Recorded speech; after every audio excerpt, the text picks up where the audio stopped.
Good morning. The 46th plenary meeting of the General Assembly is called to order.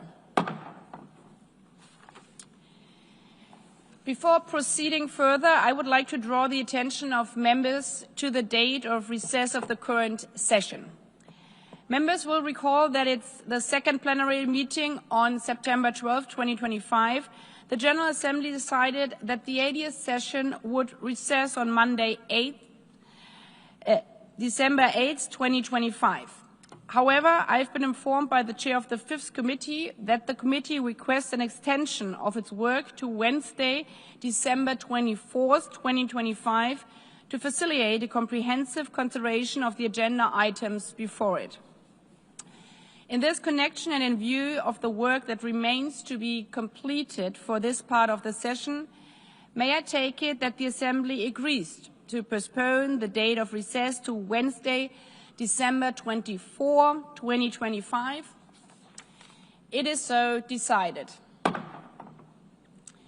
May I also take it that the General Assembly agrees to extend the work of the Fifth Committee until Wednesday, December 24, 2025? It is so decided. The Assembly will consider agenda item 11, entitled Sport for Development and Peace, Building a Peaceful and Better World Through Sport and the Olympic Ideal. The documentation under this item is listed in the Journal of the United Nations. I will now make a statement as the President of the General Assembly. Dear Kirsty, Coventry, President of the International Olympic Committee, and frankly, as a former trampoline gymnast who always dreamt of participating in the Olympic Games, I would also like to say, dear double Olympic champion in swimming. Dear Giovanni Malagò, President of the Milano Cortina 2026 Winter Games, Excellencies, ladies and gentlemen. The Olympic Truce, both in its ancient origins and its modern form, calls on nations to lay down arms and allow athletes to travel and compete. This embodies an enduring principle. Even in times of division, humanity can still find common ground through sport and enduring hope. That through friendly competition we can rise above our divisions and reaffirm our common humanity. It is a living metaphor of what peace requires: discipline, restraint, respect, the courage to see an opponent not as an enemy, but as a partner in a shared endeavor. And sports underlines most of all that everyone has to play by the rules, even the strongest and fastest among us, in order to become a true champion. We've seen these principles play out on fields and on courts, on rings and in pools for generations. Every Olympic cycle invites us to imagine what our politics would look like if politicians, governments, and head of states carried those same principles off the field. Sport teaches lessons that remain relevant far beyond the arena. That not winning a game does not mean you're a loser, but it's just the preparation for further success. Sports show how reconciliation can take root when people meet each other with respect and fairness. And just imagine what the world would look like if it was more like a soccer field, where it doesn't matter the color of your skin, what your parents earn, how you laugh, or which God you believe in. But what only counts is if you can shoot a corner and that your team has your back. That is this very spirit encapsulated in the Olympic ideal, the spirit of being better together, the spirit of this, our 80th session of the General Assembly. Of course, sport not only unites people in peace, It also drives progress in development. Consider the Open Fun Football Schools initiative, which in the 1990s brought together more than 150,000 children from across ethnic lines, transforming former front lines into playing fields. Or the Sports for Development program, which in 2015 engaged young conflict-affected people in Colombia to rebuild confidence and community through play. Or the football matches organized by Peace and Sport Organization in 2019 to foster dialogue between Turkish and Greek Cypriot communities. Sport in all its diversity, such as PE in schools and kindergartens, and sports in club in every neighborhood, are tools for advancing health, education, equality, and inclusion across communities worldwide. The World Health Organization estimates that physical inactivity causes 5 million preventable deaths each year. Healthy living directly supports SDG 3 on good health and well-being, while also strengthening social bonds and community resilience. Sport also opens doors to opportunity, giving hope to children in conflict zones, in refugee camps, in desperate parts of the world, including slums. And it's also a strong driver of empowerment of women and girls, and for persons living with disabilities. When the Canadian women's hockey team won gold in Sochi in 2014, the message to the men's team was this: play like girls. Each milestone on the field of play brings us closer to genuine gender equality in sports, but not only in sports. I cited here also when celebrating the Beijing 30th anniversary for women's and girls' rights, how often girls still today, and sometimes even women in politics, hear you speak like a woman, you run like a girl. So the answer of the Canadian women hockey team was crystal clear. It means fast and strong like girls. And in this spirit, I congratulate the host country, Italy. The Milano Cortina 2026 Winter Games are on track to be the most gender-balanced in history, with women expected to make up 47% of athletes, up from 45.4% in Beijing in 2022. Knowing that teams are strongest when they embrace the full range of gender diversity. That same spirit of inclusion must extend beyond the podium to schools, community fields, and policy-making spaces that ensure every girl, boy, woman, and man can participate fully and safely. When sport empowers everyone equally, it strengthens the foundation of sustainable and inclusive development for generations to come. Let us therefore harness the transformative power of sport to advance sustainable development, human rights, and peace and security. The Olympic spirit reminds us that fair competition can evaluate humanity, that dialogue can overcome division, and that every athlete's journey reflects the enduring resilience of human spirit.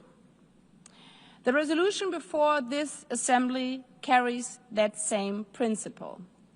It calls on all nations to uphold the Olympic truce as a moral compass, a call for ceasefire, for dialogue, and for renewed cooperation during and beyond Winter Games. May its implementation reaffirm our shared conviction that even in a divided world, unity remains possible, and respect for our common rules means that we all win. So we should remember, not only when cheering for the next Olympic medal at the beginning of next year, but also when you vote on the next resolutions in this hall, that playing by the rules is the life insurance for all of us. I thank you. I now give the floor to the distinguished representative of Italy to introduce draft resolution A/80/L10.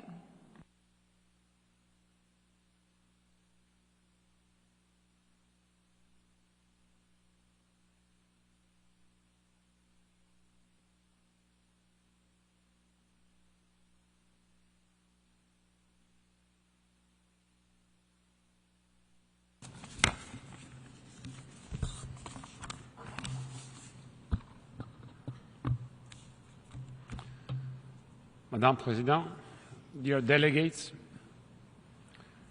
I'm deeply honored to stand in front of you today alongside the IOC's new President, Kirsty Coventry, to introduce on behalf of Italy the draft resolution Building a Peaceful and Better World Through Sport and the Olympic Ideal. At a time of growing discord and conflict, sport and the Olympic Games can provide a beacon of hope, an alternative to rivalry and division. Yes, the Olympic Games are founded on competition and the pursuit of excellence. But throughout their history, they have demonstrated something even more powerful, a sense of humanity which transcends even the greatest of athletic achievements. At the Olympic Games in Innsbruck in 1964, the Italian bobsledder Eugenio Monti wrote his name into sporting history with an act of sportsmanship for which he became better known than his 6 Olympic medals. Twice he was forced to settle for bronze when Italy might have won gold. First, by loaning the triumphant British 2-man team a bolt for their broken sled, and then by offering a mechanical support to the Canadians who became champions in the 4-man event. He went on to win 2 gold medals at the Grenoble Olympic Games in '68 and many World Championship titles. But he also became the first recipient of the Baron Pierre de Coubertin World Trophy in recognition of his remarkable display of selflessness. Monti's actions more than 60 years ago are a shining example of sports power to rise above rivalry and national boundaries. Of course, he was a winner. Of course, he wanted to win. But for him, the core Olympic values of excellence, friendship and respect mattered more than coming first. These values, embedded in the Olympic Charter, are one of the reasons why the Olympic Games are still able to show the world that there is an alternative to conflict. I personally witnessed the extraordinary power of the Games in Pyeongchang in 2018 when, in Casa Italia, we hosted Taekwondo athletes from the DPKR and the Republic of Korea. This is what the Olympic Charter stands for. Athletes from all over the world coming together in friendship and united by the power of sport. The draft resolution before you today notes the role of sport in inspiring individuals and communities to uphold these core values. It also acknowledges that the Olympic and Paralympic Games of Milano Cortina 2026 will be a unifying event to harness the power of sport. As President of the Organizing Committee for the Milano Cortina Winter Olympic and Paralympic Games 2026, I know we have a unique occasion and opportunity to promote the Olympic truce and build an atmosphere of peace. For the first time in 2 decades, the Olympic and Paralympic Games will return to Italian soil in February and March next year. The circumstances in which we were awarded the Games in June 2019 were very, very different to the ones in which we staged them, after a global pandemic and because of new conflicts.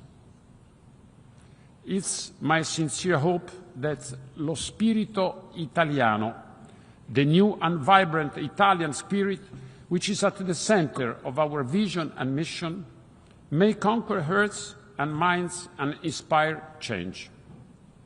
It is also my hope that the incredible athletic achievements we will witness next year, carved in the icy beauty of the Italian Alps, will inspire the whole world. Around 3,000 athletes from 91 countries will compete in the Olympic Games in 116 events, including a first ski mountaineering. 70 years after the Italian skier Giuliana Scenal Minuzzo became the first woman in Olympic history to recite the Olympic oath at the Cortina Winter Games in '56, Milano Cortina will be the most gender-balanced Winter Games in history. Meanwhile, next year's Paralympic Games will mark the winter edition's 50th anniversary, with more than 660 athletes from 79 countries taking part in 6 sports. For half a century, the Paralympic Winter Games has broken down barriers and promoted inclusion in society. For Italy, the Games will deliver more than 300 legacy projects, improving accessibility for people with disabilities, upgrading transport infrastructure in towns and mountainous areas, and serving as a symbol for diversity and empowerment. Milano Cortina 2026 will be the first time the Olympic and Paralympic Games have been awarded to more than one city and will be held across several different regions and provinces. It's a unique opportunity for Italy to demonstrate to the world how different cultures can be united by sports. Unlike past games, athletes will stay in 8 different villages and clusters. In each there will be a truce wall where they will be able to leave their signatures as a symbol of their commitment to peace. For me, this all underlines the core message of Milano Cortina 2026. Armonia, harmony. It's a message and principle which has deep roots in Italian culture and history. Renaissance artists, writers, and philosophers like Michelangelo, Leonardo, and Lorenzo de' Medici promoted universal themes of beauty, reason, and harmony. By encouraging culture and dialogue over dogma, they laid the foundations for modern diplomacy and changed the perspective and put human beings and their dignity and respect first. These principles sit at the heart of this great institution and echo the cherished Olympic commitment to universality. Madam President, dear representatives of Member States, I wish to reiterate the message of non-violence according to the ancient Greek tradition of the Olympic Truce. I would like to thank all the delegations that have expressed their support and co-sponsored this draft resolution in close cooperation with the International Olympic Committee. And I humbly urge all members and delegates to support this resolution and to set aside differences and divisions and come together in harmony in Milano Cortina next year. Thank you for your attention. I thank the distinguished representative of Italy and all the best for the preparations. I now give the floor to the distinguished representative of the European Union on behalf of the EU and its member states.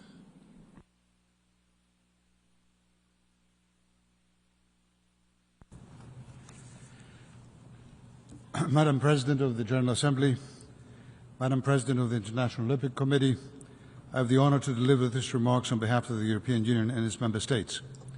The candidate countries Turkey, North Macedonia, Montenegro, Serbia, Albania, Ukraine, the Republic of Moldova, Bosnia and Herzegovina, and Georgia, as well as San Marino, align themselves with this statement.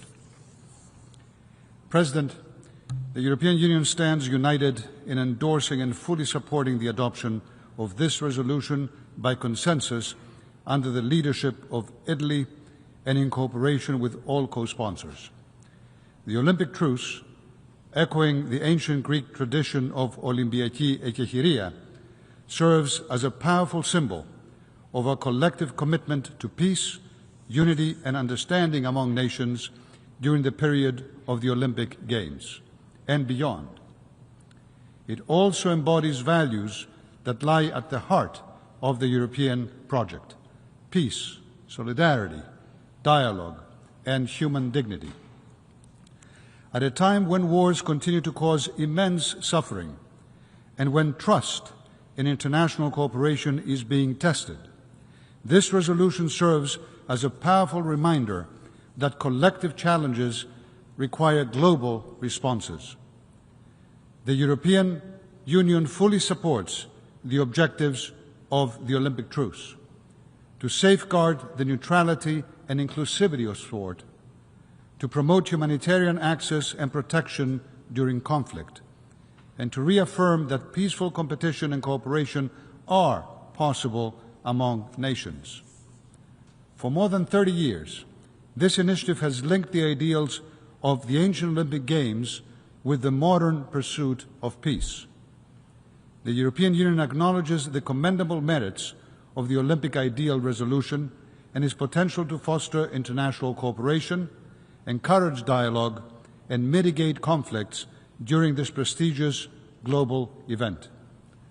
As a group that upholds the values of diplomacy, collaboration, and peaceful coexistence, the EU firmly believes that Olympic Truce aligns seamlessly with a dedication to a world where differences are resolved through open dialogue and mutual understanding.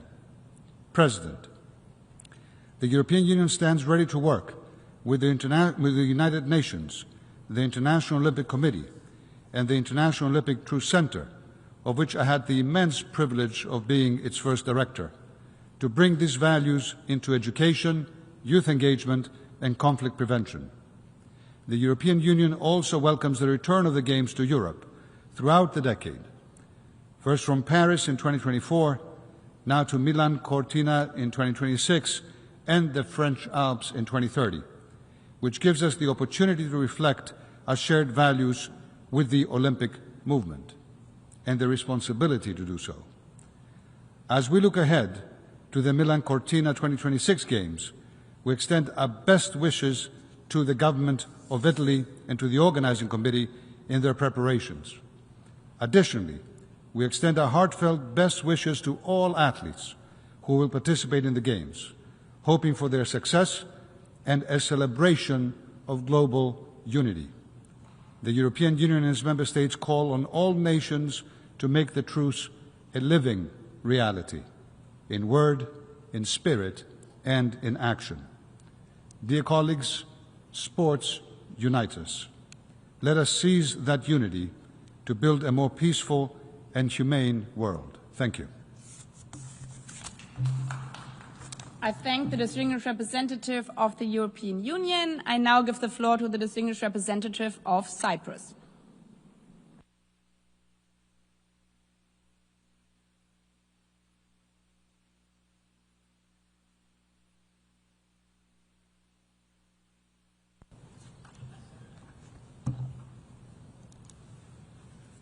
Thank you, Madam President.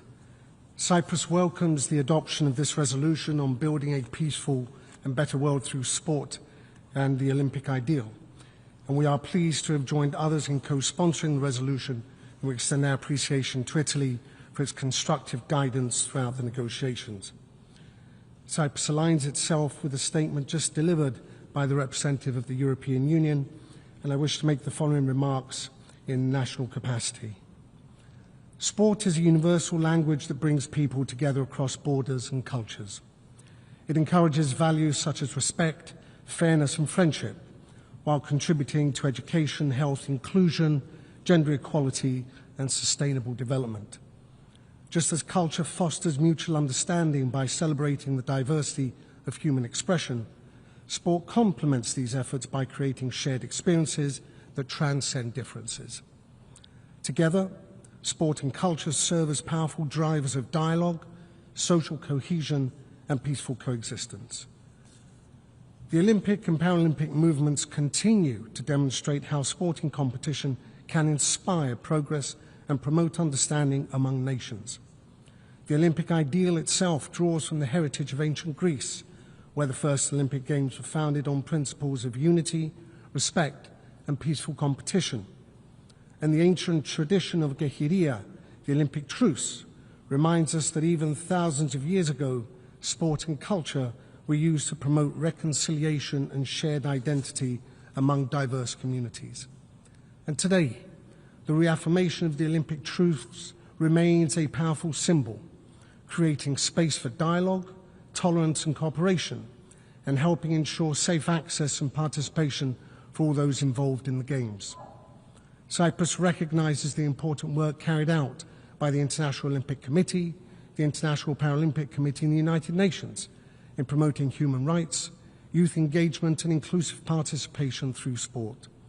And we particularly appreciate initiatives that advance gender equality and support persons with disabilities, helping extend the reach and impact of the Olympic values.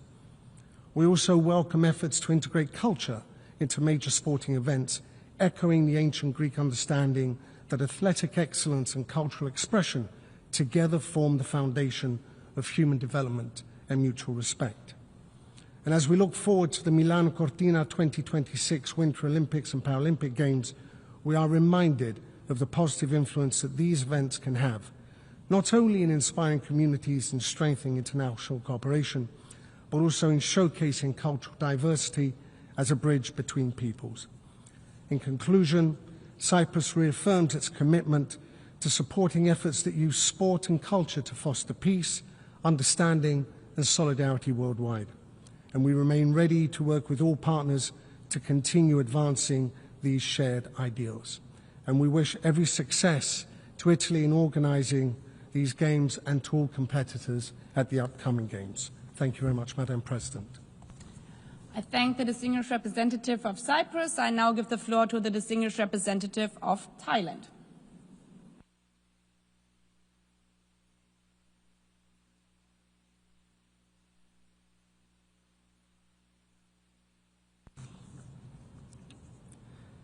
Madam President, Thailand recognizes that sport is a powerful instrument for advancing peace, development, mutual understanding, and shared prosperity. We acknowledge that sport not only promotes physical fitness, mental well-being, and recreation, but also instills values such as fairness, inclusion, respect, perseverance, and teamwork. These are the very principles we collectively strive to uphold within the international community. Madam President, to further elaborate, Thailand wishes to make the following 3 points.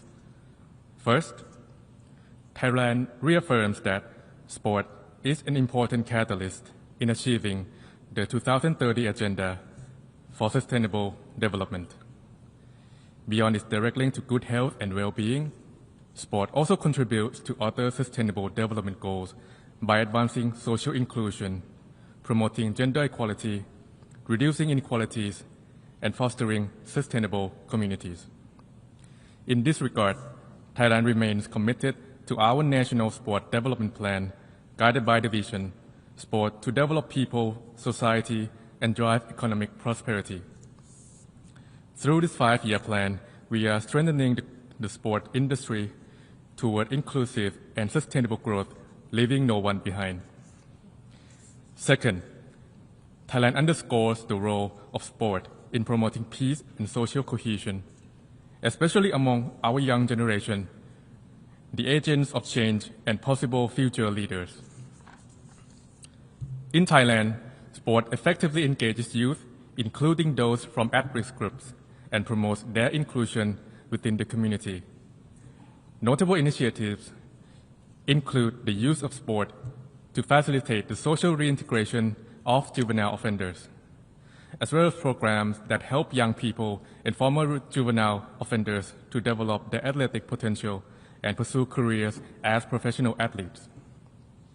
Third, Thailand reaffirms its commitment to further promoting development and peace through strengthening global and regional collaboration in the field of sport. In less than a month, Thailand will host the 33rd Southeast Asian Games, or SEA Games, followed by the 13th ASEAN Para Games in January next year in Bangkok, Chonburi Province, and Songkhla Province, under the theme Green SEA Games and Sustainable Paralympics. Thailand looks forward to showcasing regional athletic excellence while also promoting eco-friendly practices in sporting events, with an aim of becoming the most environmentally friendly host in the event's history. Thailand will focus on the efficient use of resources and the minimization of environmental impact through improved waste management, clean energy transportation, circular use of materials, reduced carbon emissions, and the development and implementation of sustainable sports venues and facilities, ensuring that sustainability is at the heart of the competition. These efforts underscore Thailand's long-standing commitment to sustainable development and highlight how sport can support this agenda to build more resilient and sustainable communities. Madam President, sport reminds us of our shared humanity and offers an opportunity to foster our common future. Thailand will continue to play our constructive part, not only to promote sport as a key driver of development and peace, but also to uphold the values it represents: fair play, equality, teamwork, and mutual respect, as guiding principles in our international community. I thank you, Madam President. I thank the distinguished representative of Thailand. I now give the floor to the distinguished representative of Kuwait.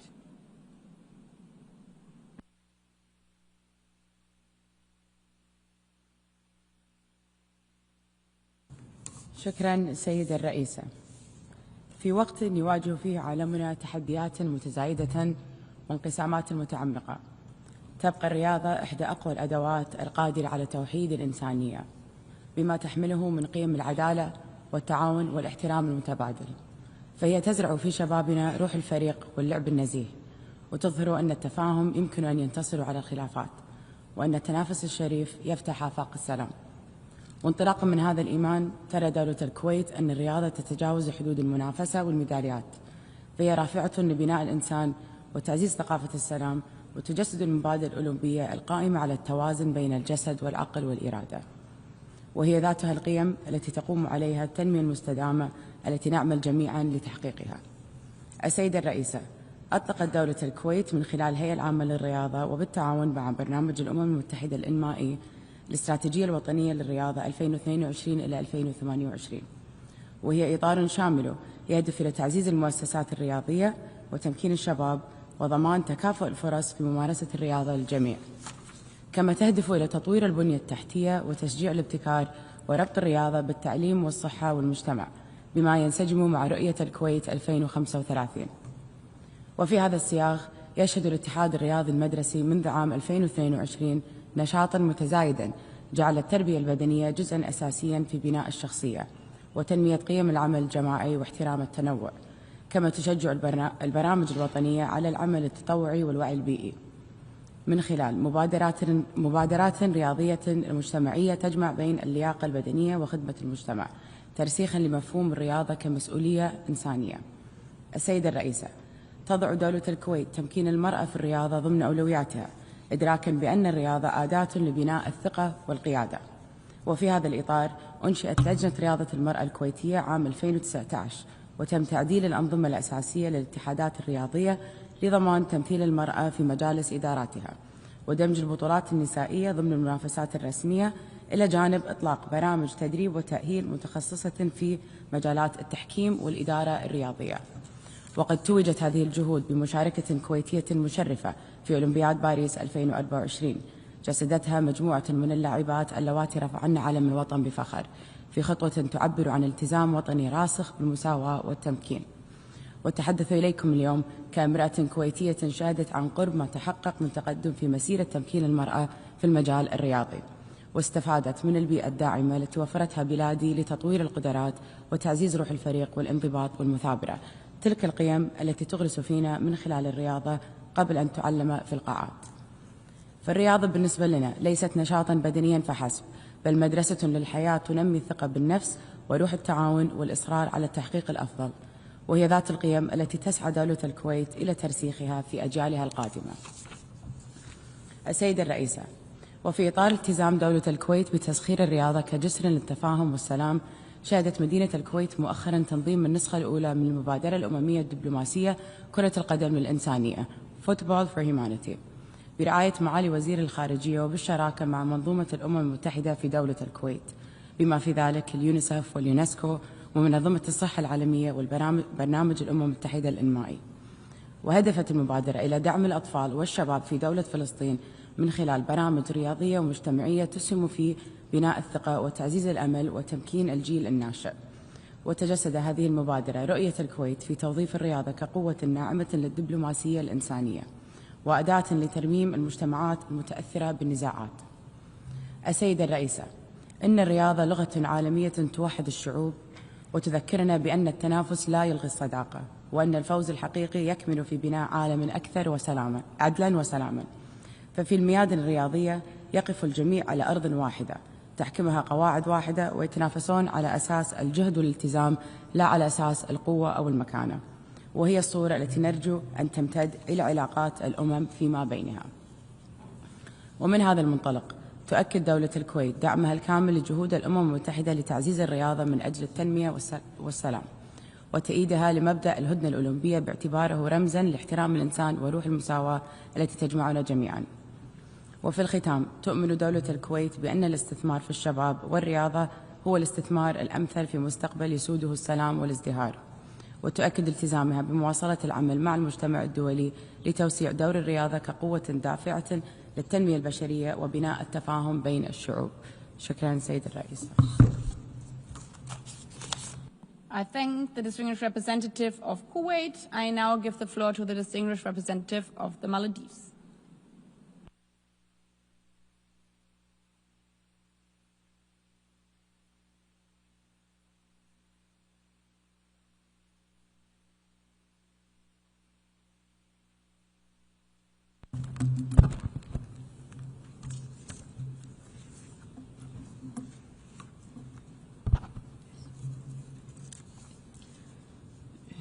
Thank you, Madam President. Sport is a common language of unity, resilience, and development. It is one of the few arenas where people and nations meet as equals, guided by rules and respect. The principles of the Olympic ideal, respect, friendship, and excellence, reflect the values we strive to uphold as a nation. In the Maldives, sport connects our islands and strengthens our communities. It uplifts our youth and teaches discipline, resilience, and respect. We want every Maldivian, especially women, girls, and persons with disabilities, to have the chance to participate and to excel. The Maldives considers 3 priorities for harnessing sport for peace and development. First, we must reinforce global adherence to Olympic Truce. Too often, while athletes unite the world on the field of play, conflicts continue without pause. The truce should create space for peace, dialogue, and humanitarian access. Closer cooperation among the United Nations and the Olympic Committee and the International Paralympic Committee and member states is essential to move from aspiration to practice. If sport can bring divided stadiums together, it can help bring nations closer and soften divisions across borders. The Maldives therefore reaffirm its support for the Olympic truce. Second, we must confront persistent inequalities in and through sport. Too many women, girls, and persons with disabilities still face barriers to participation, leadership, and visibility. The challenge is seldom talent or ambition. It is the opportunity we need, inclusive and accessible facilities in every community and safe environments for all. At home this year, we amended the Maldives Sports Act to broaden inclusion and decentralize opportunities. New programs are expanding pathways for para-athletes, digitalizing talent development, and integrating inclusive physical education more widely across schools. In doing so, we move forward on Sustainable Development Goal 5 on gender equality and Goal 10 on reducing inequalities. Third, we must use sport more deliberately as an engine for sustainable development goals. This means embedding sport in public policy, in education, community planning, health, youth development, and resilience building. In the Maldives, a 20-year sports development roadmap with 191 projects underway is helping to ensure that every community has access to safe and meaningful spaces for play, training, and healthy living style. The National Sports Fund supports sustained and equitable investment in athlete development, while nationwide communities' fitness initiatives promote physical and mental well-being. When we invest in sport in this way, we advance several of the SDGs together, stride by stride. Today, it is therefore not only about what has been achieved, it is about recognizing the work that remains and the responsibility we share to take it forward together. The Maldives believes in the power of sport to heal, to unite, and to remind us of our shared humanity. Through sport, we can help build a fairer, safer, and better world that we owe to the next generations. I thank you. I thank the distinguished representative of the Maldives. I now give the floor to the distinguished representative of Singapore.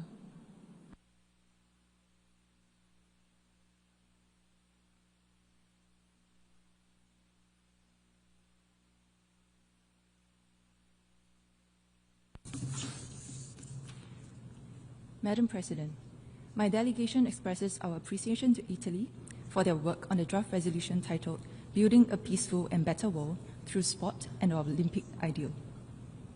Singapore is pleased to continue our co-sponsorship of this draft resolution, and we wish Italy every success hosting the 2026 Winter Olympic and Paralympic Games.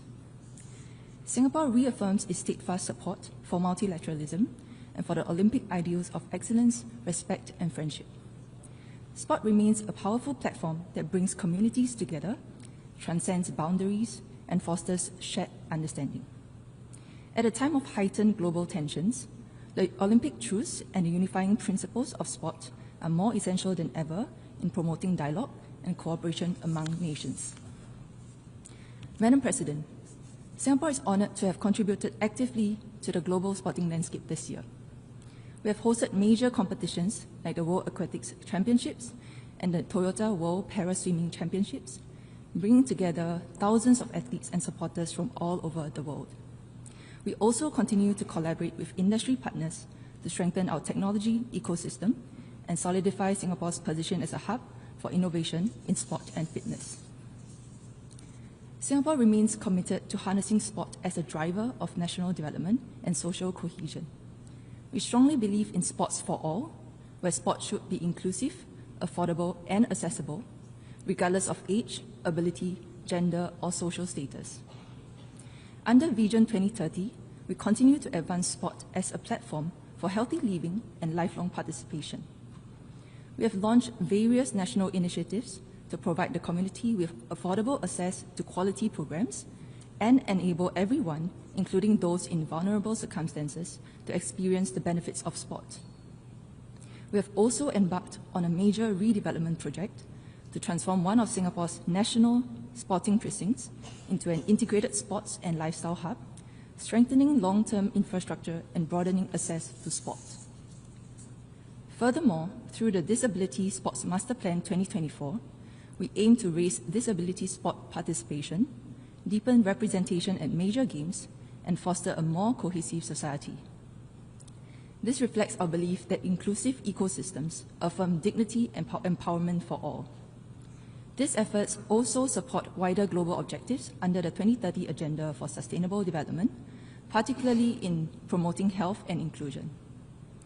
As we speak, Singapore is also preparing for the upcoming Southeast Asian Games, which will be hosted by Thailand. Our delegation of athletes and para-athletes will compete with dedication and pride as they represent the aspirations of our nation. We extend our best wishes to all athletes across the region and look forward to celebrating their displays of sportsmanship and fortitude. Madam President, Singapore remains deeply committed to the belief that sport holds a unique power to unite humanity. As we look toward the 2026 Winter Olympic and Paralympic Games and beyond, let us continue to ensure that the spirit of sport inspires peace, strengthens solidarity, and empowers all people to realize their fullest potential. Together, let us build not only better athletes, but a better world for future generations. I thank you. I thank the distinguished representative of Singapore. I now give the floor to the distinguished representative of Monaco.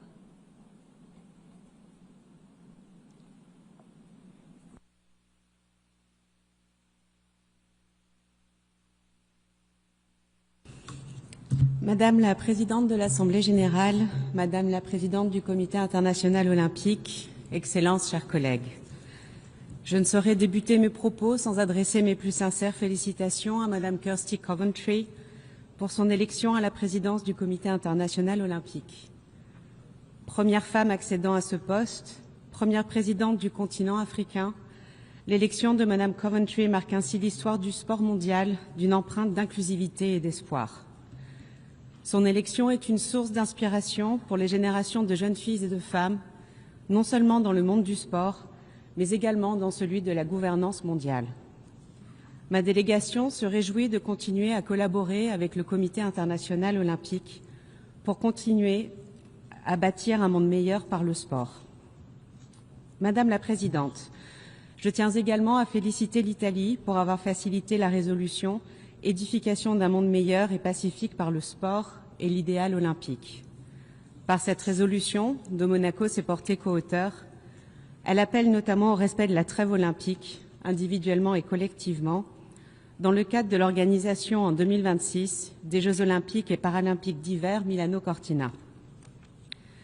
Les principes de la Charte des Nations unies et le but de l'olympisme se rejoignent dans la recherche d'un monde pacifique meilleur. Dès l'origine, l'olympisme a été associé à la paix et à la suspension des conflits. La trêve devait ainsi permettre à chaque athlète de se rendre en toute sécurité sur le site des Jeux afin de participer aux compétitions sportives pacifiques. En renouvelant avec cette tradition depuis 1993, le CIO et l'Assemblée générale nous invitent, tous les 2 ans, à élever le sport au-dessus des conflits pour le mettre au service de la paix. Cet appel à la trêve olympique nous engage autour de ce qui nous unit, et notamment autour des valeurs d'excellence, d'amitié et de respect. Ma délégation est dès lors particulièrement attachée à ce que cette résolution demeure inscrite de manière pérenne à l'agenda des Nations unies, afin que l'esprit de la trêve olympique continue de guider durablement notre action collective en faveur de la paix. Madame la Présidente, le sport fait partie intégrante de l'identité de Monaco. La désignation de la principauté en qualité de capitale mondiale du sport 2025 consacre la politique volontariste du gouvernement princier envers le développement et la promotion du sport. Cette politique est portée par son Altesse Sérénissime, le prince Albert II de Monaco, qui a toujours affirmé son engagement en faveur du sport au service de la paix et du développement durable. Le gouvernement princier encourage le sport à l'école, favorisant l'éducation par l'activité physique. Il promeut aussi le bien-être via la pratique sportive, en proposant des équipements publics accessibles à tous, et il encourage l'esprit de compétition en soutenant les athlètes de haut niveau et en accueillant des événements sportifs internationaux. Le sport constitue un puissant catalyseur de développement, dépassant les frontières culturelles et nationales pour devenir un vecteur d'inclusion, de paix, d'égalité et d'autonomisation. Permettez-moi de rappeler que le sport a été reconnu comme un outil d'autonomisation des femmes dans le programme d'action de Pékin, dont nous célébrons le 30e anniversaire cette année. À cet égard, je salue les efforts continus du Comité international olympique pour faire avancer l'égalité des genres dans le sport. En 2024, une étape historique a été franchie dans la parité hommes-femmes des athlètes s'agissant des Jeux olympiques et paralympiques d'été de Paris. Cette avancée se poursuit puisque les Jeux olympiques et paralympiques Milano Cortina devraient être les Jeux d'hiver les plus équilibrés en termes de représentation hommes-femmes à ce jour, avec 47% de femmes parmi les athlètes.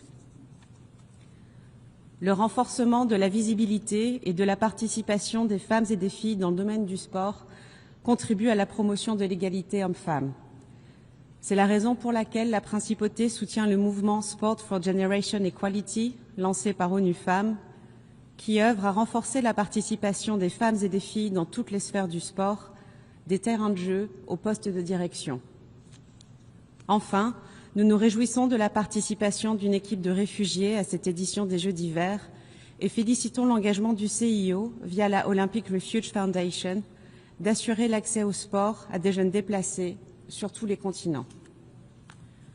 Madame la Présidente, bien plus qu'une activité physique, le sport incarne des valeurs universelles et agit comme un levier puissant de développement durable. Le rôle du sport à cet égard a été reconnu à maintes reprises au sein de notre organisation, qu'il s'agisse de l'agenda 2030 ou encore du pacte pour l'avenir. Il importe à ma délégation de souligner la contribution du CIO à la réalisation des objectifs de développement durable, notamment par sa stratégie Olympisme 365 qui intègre l'égalité des genres, la diversité et l'inclusion dans ses projets. Par ailleurs, la vision du CIO dans son agenda 2020+5 intègre la durabilité et la réduction de l'empreinte carbone des Jeux. Nous tenons également à saluer l'engagement des Jeux de Milano Cortina pour ces mesures visant à réduire l'impact écologique, à promouvoir des infrastructures résilientes face au changement climatique et à garantir des avantages durables pour les populations locales et pour les générations futures. Ces convergences démontrent que le sport et la durabilité partagent une même ambition, celle d'un avenir responsable et solidaire. Madame la Présidente, nous avons tous ici une responsabilité.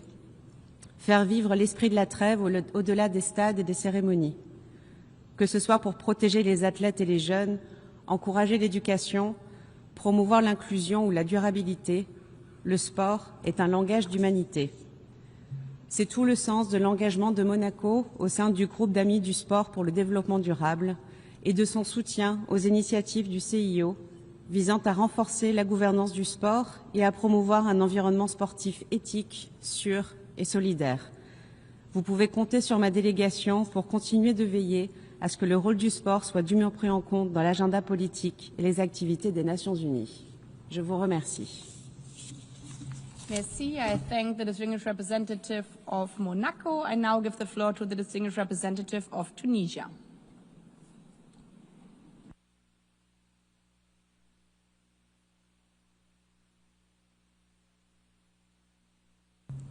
شكرا سيدة الرئيسة. تحتفي هذه الجلسة بالقيم السامية للسلام والتعاون الإنساني من خلال الرياضة والمثل الأولمبي. تؤمن تونس بأن الرياضة هي لغة عالمية قادرة على توحيد الشعوب وتعزيز التضامن الإنساني، وهي وسيلة فاعلة لبناء جسور الثقة والصداقة بين الأمم في عالم تتزايد فيه التحديات والانقسامات. لقد أثبتت التجارب الدولية ومن أبرزها الألعاب الأولمبية أن الرياضة قادرة على تجاوز الفوارق الجغرافية والثقافية، وأن كل منافسة نزيهة تحمل رسالة سلام واحترام متبادل. وفي هذا السياق تعبر تونس عن تقديرها العميق لكل الرياضيين الذين يسهمون بإنجازاتهم في نشر روح التسامح والتفاهم، وتوجه تحية فخر واعتزاز للرياضيين التونسيين الذين رفعوا راية تونس في المحافل الإقليمية والدولية مجسدين قيم الانضباط والتميز والإصرار. السيدة الرئيسة، تعتبر تونس أن الرياضة رافعة للتنمية المستدامة ومجال لتعزيز الاندماج الاجتماعي وتمكين الشباب والنساء، فالرياضة تعلم قيم التعاون والاحترام والانفتاح، وتسهم في نشر ثقافة السلام ونبذ العنف والتطرف. وتفتح أمام الأجيال الصاعدة آفاقا جديدة للتعارف وللأمل والإبداع.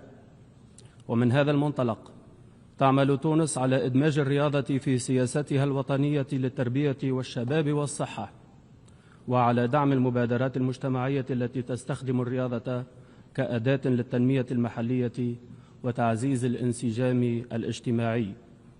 كما تولي تونس اهتماما خاصا برياضييها من ذوي الاحتياجات الخصوصية أو ما نسميه في تونس ذوي الهمم، الذين أثبتوا بجدارتهم أن الإرادة الإنسانية أقوى من كل الحواجز، وأن الرياضة مجال للإدماج وليس للتمييز أو الإقصاء. وتؤكد تونس أن دعم هؤلاء الرياضيين وتمكينهم هو واجب وطني وإنساني يجسد قيم العدالة والمساواة. السيدة الرئيسة، إن مشروع القرار المعروض اليوم أمام الجمعية العامة يحمل رؤية إنسانية متجددة، أن الرياضة استثمار في الإنسان ومدخل لتعزيز التنمية والسلام. وتؤيد تونس هذا المشروع لما يتضمنه من مبادئ نبيلة وتدعو إلى مزيد من التعاون بين الدول والمنظمات الدولية، وخاصة اللجنة الأولمبية الدولية، من أجل توسيع فرص المشاركة أمام الشباب في الدول النامية وضمان تكافؤ الفرص للجميع. وتجدد تونس دعمها للمبادئ التي يقوم عليها الميثاق الأولمبي وحرصها على تعزيز مفهوم الهدنة الأولمبية كرمز عالمي للوحدة والسلام، كما تعبر عن استعدادها لمواصلة العمل مع الشركاء الدوليين لتوظيف الرياضة في خدمة القيم الإنسانية المشتركة وفي بناء عالم يسوده الاحترام المتبادل والتضامن بين الشعوب.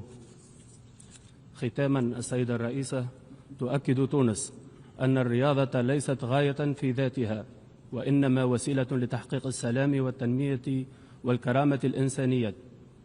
ومن هذه القاعة، حيث تتلاقى أصوات الدول وإراداتها، تجدد تونس قناعاتها بأن الرياضة بقيمها النبيلة وتنوع اختصاصاتها قادرة على إحياء الأمل وتوحيد الإنسانية في سعيها نحو عالم أكثر عدلا وتوازنا. وشكرا.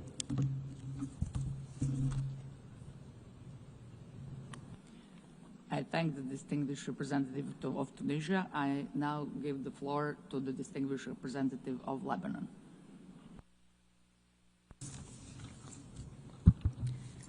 Madam President, as excitement grows over major global sporting events, notably next year's FIFA World Cup in the United States, Mexico, and Canada, with the final scheduled to take place in New York, international attention is once again turning to the role of sports as a catalyst for development and cooperation.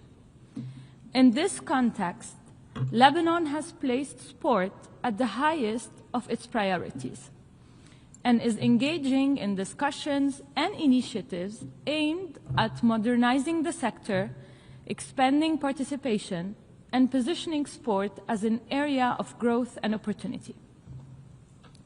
Just last week, under the patronage of President Aoun, the Ministry of Youth and Sports convened the National Sports Conference entitled Toward a National Strategy for Sport in Lebanon, recognizing the central role of youth and sports in the country's development. Lebanon's renewed focus on sports mirrors the successes and commitment of its athletes across diverse fields. Madam President, as we speak about sport, it is of utmost importance to speak about women and girls in sports. Despite the breakthroughs that women and girls have made across the spectrum, many barriers still stand in their way. Lebanon's national volleyball player, Lin Zaou, highlighted it in the best way, and I quote, "And of course, you have the stereotypes. So many people underestimate us because we are women. I remember this one time I was watching a men's volleyball game, and then the commentator during the rally says, "What a girly rally." End of quote. These remarks underscore how outdated perceptions persist, even as women athletes excel. In this very case, the Lebanese volleyball team went on to secure a first-place finish in the West Asia Championship, an achievement that placed Lebanon firmly on the regional sporting map. Madam President, the conversation on inclusion in sports must also extend to persons with disabilities who continue to face systemic barriers to participation. The Lebanese team's presence in the Japan Deaflympics last week powerfully underscored the importance of making sports accessible to all. Their presence on this global stage not only demonstrated the remarkable talent and determination of athletes with disabilities, but also reminded us of our collective responsibility to eliminate the obstacles that limit equal participation. Madam President, sport is more than just a game. It is a powerful tool for inclusion and development.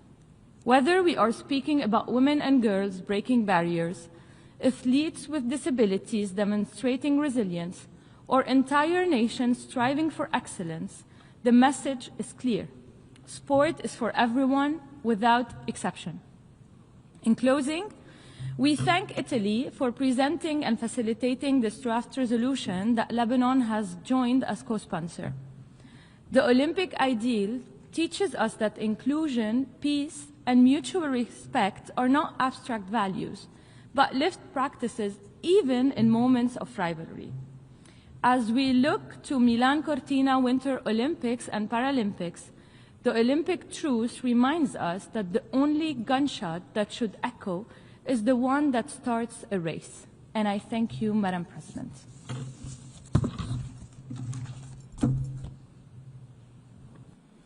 I thank the distinguished representative of Lebanon. I now give the floor to the distinguished representative of Rwanda.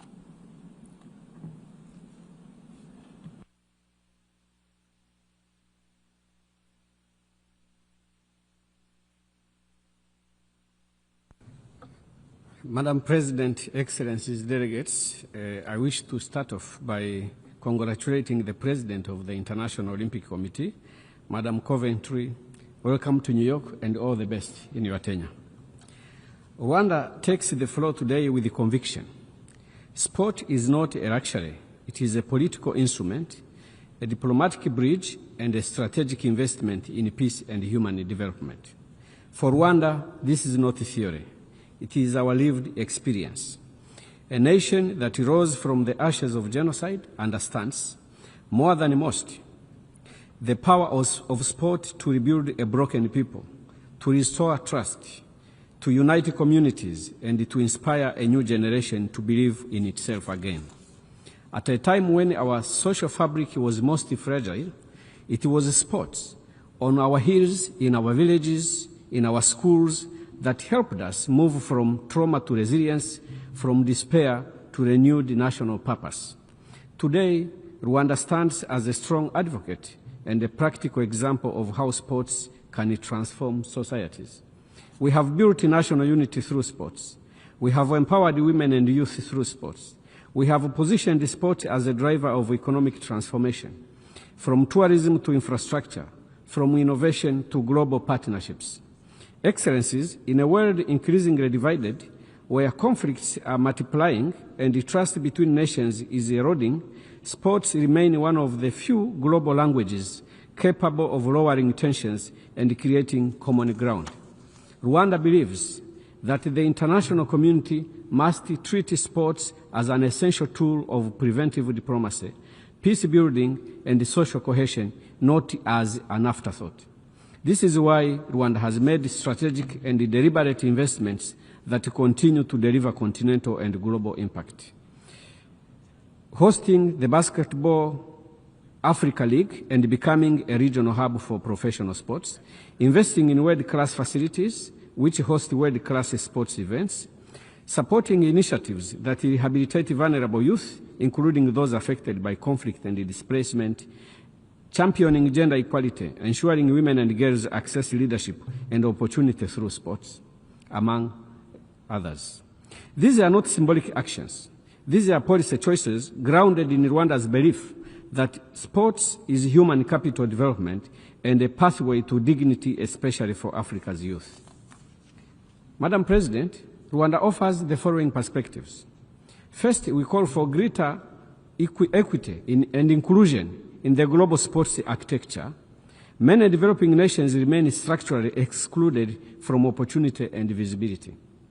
Rwanda urges deliberate support for infrastructure financing, technology transfer, and capacity building to level the playing field. We also encourage the strengthened and effective implementation of global frameworks, including the United Nations Action Plan on Sports for Development and Peace, to ensure sports remain equitable and empowering for all nations, not just some.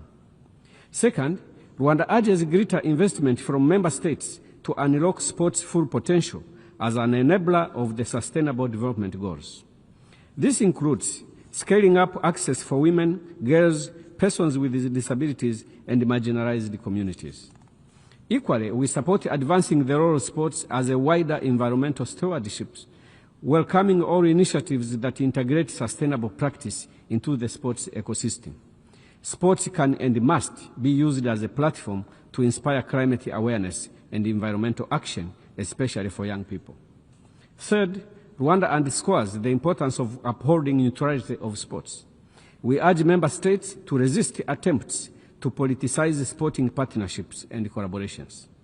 Such politicization does nothing except undermine the far-reaching social and economic benefits of sports and risks reversing collective progress at a moment when developing nations are already underrepresented in opportunity and global attention. Excellencies, Rwanda's own journey shows that peace is built one step at a time, one community at a time, and often one game at a time. Sports can break barriers where politics fails. It can heal where institutions struggle. It can unify where history has divided. As we look ahead, Rwanda reaffirms its readiness to work with all partners to unlock the transformative power of sports. By investing in its ability to inspire hope, strengthen our communities, and advance inclusive development, we can contribute to a future rooted in unity, opportunity, and shared prosperity for all. I wish the next organizer of Olympic Games every success. Thank you for your attention. I thank the distinguished representative of Rwanda. I now give the floor to the distinguished representative of Guyana.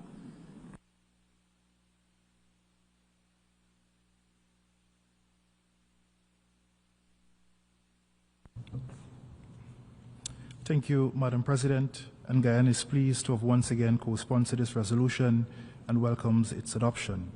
My delegation also commends Italy for spearheading the consultation process that facilitated the passage of this important text. We're particularly pleased that the text includes a commitment to advance the 2026 Games by utilizing measures aimed at reducing environmental impact and promoting resilient and sustainable infrastructure to ensure lasting benefits for local populations and future generations. The International Olympic Committee's dedication to promoting gender equality in sports and its intention to allocate near equal quota places to male and female athletes are also commendable. This will further reinforce the role of the Games in promoting equal opportunities and embracing the fundamental principles of the Olympic Charter. We therefore extend our best wishes to Italy for hosting the 2026 Winter Olympic Games. Madam President, sports is a powerful unifying force and consequently facilitates peace, which is necessary to advance sustainable development. Guyana recognizes the importance of utilizing all available means, including sports and the Olympic ideas, to encourage and propagate peace, particularly during this period of increased armed conflicts. History offers many compelling examples of sports' potential to bridge differences. The use of ping-pong diplomacy, table tennis, to promote dialogue, and Nelson Mandela's deployment of rugby as a peace-building measure to mend deep racial divides in South Africa are notable examples. Madam President, Recognizing the unifying role of sports both locally and internationally, the government of Guyana has increased its investment and development in nurturing athletic talents and promoting wellness to elevate Guyana's profile on the global sporting stage. We've prioritized increased funding to local sports fraternities within the Guyana Olympic Association, the construction of new stadiums, and the enhancement of athletic and recreational facilities throughout the country. In addition, Guyana will organize and host the third edition of the Global Super League in 2026. This is a cricket tournament created to transcend borders and to promote global unity among other ideas similar to the principles set out in the Olympic Charter. To date, the league, which is an initiative championed by His Excellency President Ali, has attracted teams from Australia, New Zealand, Bangladesh, and Dubai. We therefore invite all of you to Guyana for this tournament. Although cricket will not feature in the 2026 Games in Italy, we welcome the decision by the Olympic Committee following much advocacy to include the sport in the 2028 Olympic Games in Australia. Cricket's lone appearance was in Paris in 1900. We also welcome the inclusion of baseball, flag football, lacrosse, and squash. These additions will provide exposure for thousands of young athletes and further inspire future generations to embrace the values of the Olympic ideas. In closing, let us continue to promote sport as a unifier and a peace builder. Let us take its example of firm adherence to rules, including those that govern the behavior of players, as we reiterate our commitment to the Olympic Charter. And, Madam President, allow me to extend Happy International Men's Day to all colleagues. I thank you. I thank the distinguished representative of Guyana. I now give the floor to the distinguished representative of Bahrain.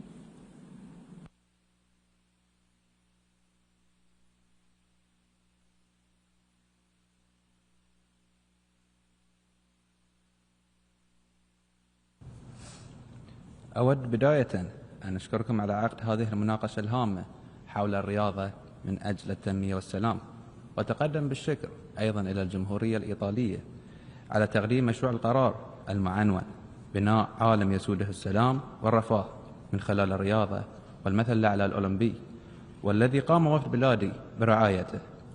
سيد الرئيس، تسهم الرياضة في تعزيز التفاهم والوحدة بين الدول والشعوب، فهي رمز للقيم الإنسانية المشتركة كالتميز والصداقة والاحترام، وتشكل جسرا للحوار والسلام والتعايش السلمي.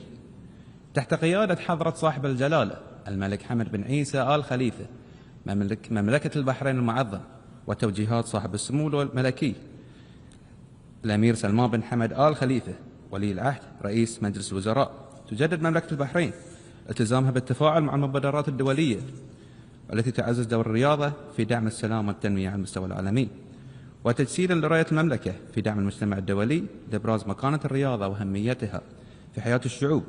وفي سياق هذه الجهود اعتمدت الجمعية العامة للأمم المتحدة في مايو 2023 قرارا بتخصيص يوم 25 مايو من كل عام اليوم العالمي لكرة القدم بمبادرة مشتركة من مملكة البحرين ودولة ليبيا وجمهورية طاجكستان، وحظي هذا القرار بدعم واسع من قبل 170 دولة.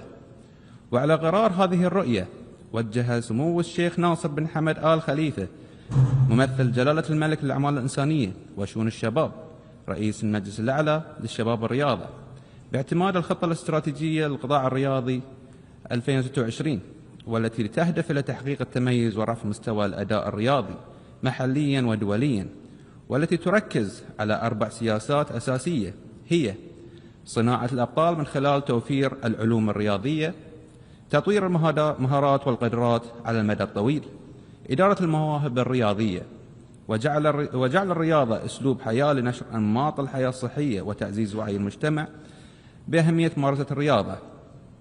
السيد الرئيس، وإيمانا منها بالمثل الأعلى الأولمبي وبالفرص التي تتيحها الرياضة في دعم التعاون، تواصل المملكة تنفيذ رؤية شاملة تجعل من الرياضة أداة لتعزيز السلام والتنمية وتمكين الإنسان وترسيخ ثقافة الرياضة في حياة الطفل والشباب والناشئة، وإيمانا بدورها في غرس القيم الإيجابية وبناء جيل أكثر وعيا وصحة وقدرة على الإسهام في نهضة مجتمعه. وفي هذا السياق استضافت المملكة في أكتوبر 2025 دورة الألعاب الآسيوية بمشاركة آلاف الرياضيين بمختلف الدول الآسيوية في حدث جسد شعار الوحدة من خلال الرياضة. وكما استضافت المملكة في أبريل 2025 البطولة العالمية لتحدي البوتشا بمشاركة نخبة من اللاعبين الدوليين، تأكيدا التزامها بتهيئة بيئة رياضية دامجة تتيح لذوي الإعاقة إبراز قدراتهم وتحقيق التميز في إطار دعمها لشمولية الرياضة ودمج الأشخاص ذوي الهمم. ويأتي هذا التوجه امتدادا لجهود سمو الشيخ خالد بن حمد آل خليفة النائب الأول لرئيس المجلس الأعلى للشباب والرياضة رئيس اللجنة الأولمبية البحرينية، الذي يواصل دعم المبادرات الرامية إلى تعزيز مشاركة الشباب والمرأة وذوي الهمم في مختلف الأنشطة الرياضية، وترسيخ حضور البحرين في المحافل الدولية من خلال نهج يقوم على التميز والانضباط وروح الفريق الواحد. وتأكد هذه الاستضافات أن مملكة البحرين تنظر إلى الرياضة باعتبارها ركيزة أساسية للتنمية البشرية والمجتمعية وأداة فاعلة في تحقيق أهداف التنمية المستدامة. ختاما، تؤمن مملكة البحرين إيمانا راسخا بأن الرياضة ليست مجرد منافسة، بل رسالة إنسانية نبيلة تعزز السلام وتقرب الشعوب وتلهم الأجيال نحو حاضر ومستقبلا أكثر ازدهارا. وشكرا سيد الرئيس.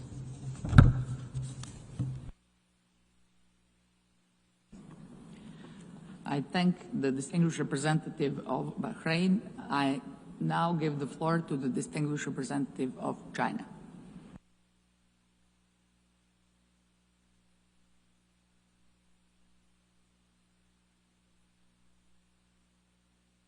主席，体育是超越国界、种族、文明的人类共同语言。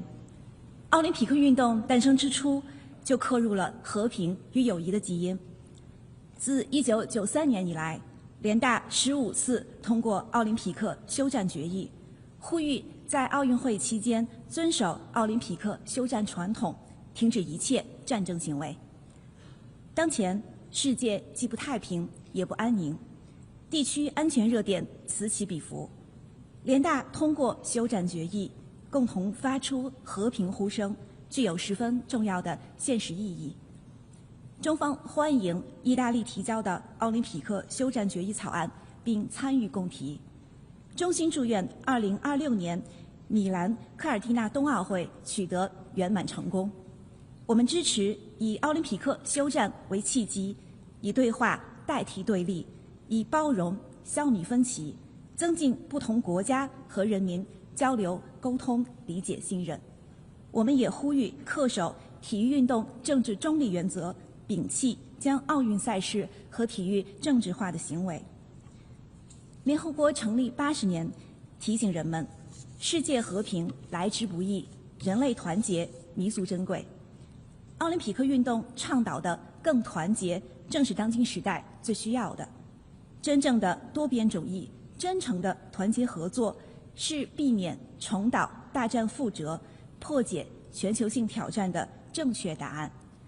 我们要以体育为纽带，进一步深化和平、团结与包容的理念，让奥林匹克的光辉照亮世界的每一个角落，共同维护世界和平与安宁，促进全人类发展与进步。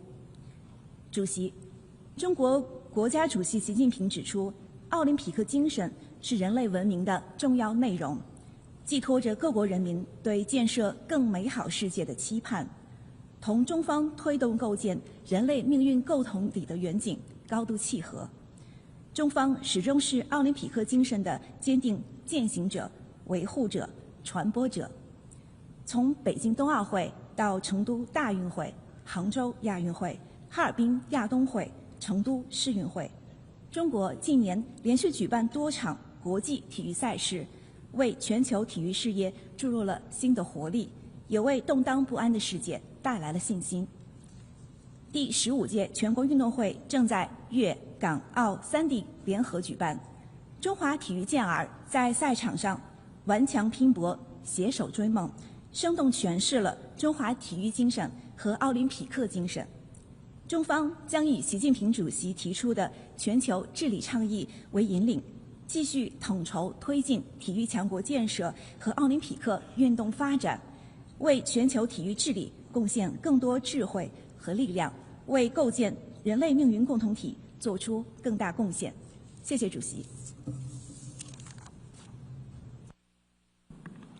I thank the distinguished representative of China. I now give the floor to the distinguished representative of the United Arab Emirates.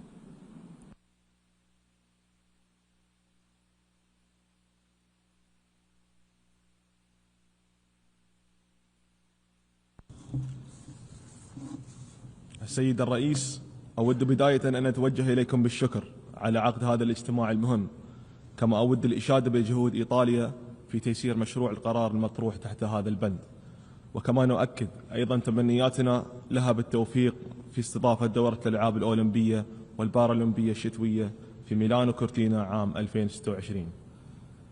إن دولة الإمارات تؤمن بأن الرياضة ليست مجرد نشاط بدني مهم، بل هي أداة فاعلة لتعزيز الوحدة والرفاهية والارتقاء بالإنسان. وانطلاقا من هذا النهج، عملت الإمارات على توفير بيئة داعمة للتمييز الرياضي على المستويات الوطنية والإقليمية والدولية، حيث ستستضيف قريبا ألعاب الماسترز المفتوحة في عام 2026 في أبو ظبي، والتي تعد أكبر وأشمل حدث رياضي دولي ينظم في منطقة الشرق الأوسط. إن تأثير الرياضة يتجاوز ميادين اللعب، فهي مصدر للأمل ووسيلة لتغليب الحوار على النزاع وتعزيز التلاقي بدلا من الانقسام. ويتجسد هذا المفهوم في الهدنة الأولمبية التي تدعو إلى وقف الأعمال العدائية خلال فترة الألعاب، وهي دعوة تكتسب أهمية أكبر اليوم في ظل تصاعد الاستقطاب والنزاعات حول العالم. وترى دولة الإمارات في الرياضة قوة دافعة لترسيخ قيم التسامح والشمولية والتعايش السلمي وتعزيز صمود المجتمعات والحد من أسباب النزاع. ومن خلال أجندة التسامح والسلام والأمن المستندة إلى قرار مجلس الأمن 2686، أكدت الإمارات أهمية الاستثمار في العمل الوقائي عبر معالجة مسببات النزاعات قبل تفاقمها. ويبرهن التقاطع بين هذه الأجندة ومجال الرياضة من أجل التنمية والسلام على قناعتنا بأن السلام المستدام يبدأ بالمشاركة والاحترام وإتاحة الفرص للجميع، وخاصة للشباب وذوي الإعاقة الذين تطلق عليهم بلادي مصطلح أصحاب الهمم. السيد الرئيس، من الضروري كذلك تمكين النساء والفتيات في هذا المجال وإتاحة المجال لهن للعب أدوار محورية في الرياضة، باعتبار ذلك ركيزة للشمول الاجتماعي والتنمية المستدامة. وقد حقق اتحاد الإمارات للرياضة النسائية تقدما بارزا في تمكين المرأة الإماراتية على القيادة والمنافسة وتمثيل الدولة في المحافل الدولية، كما أقرت التشريعات الوطنية دعم البرامج الهادفة إلى تطوير قطاع الرياضة النسائية. وفي الختام،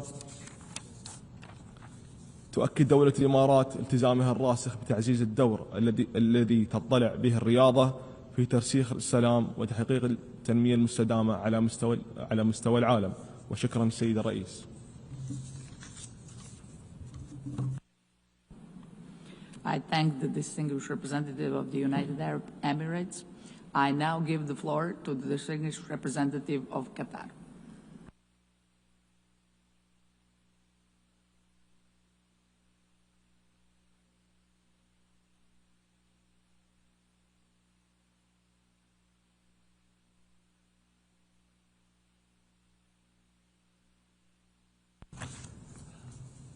سيد الرئيسة، سيدات السادة، أتقدم إليكم بالشكر والتقدير على عقد هذا الاجتماع.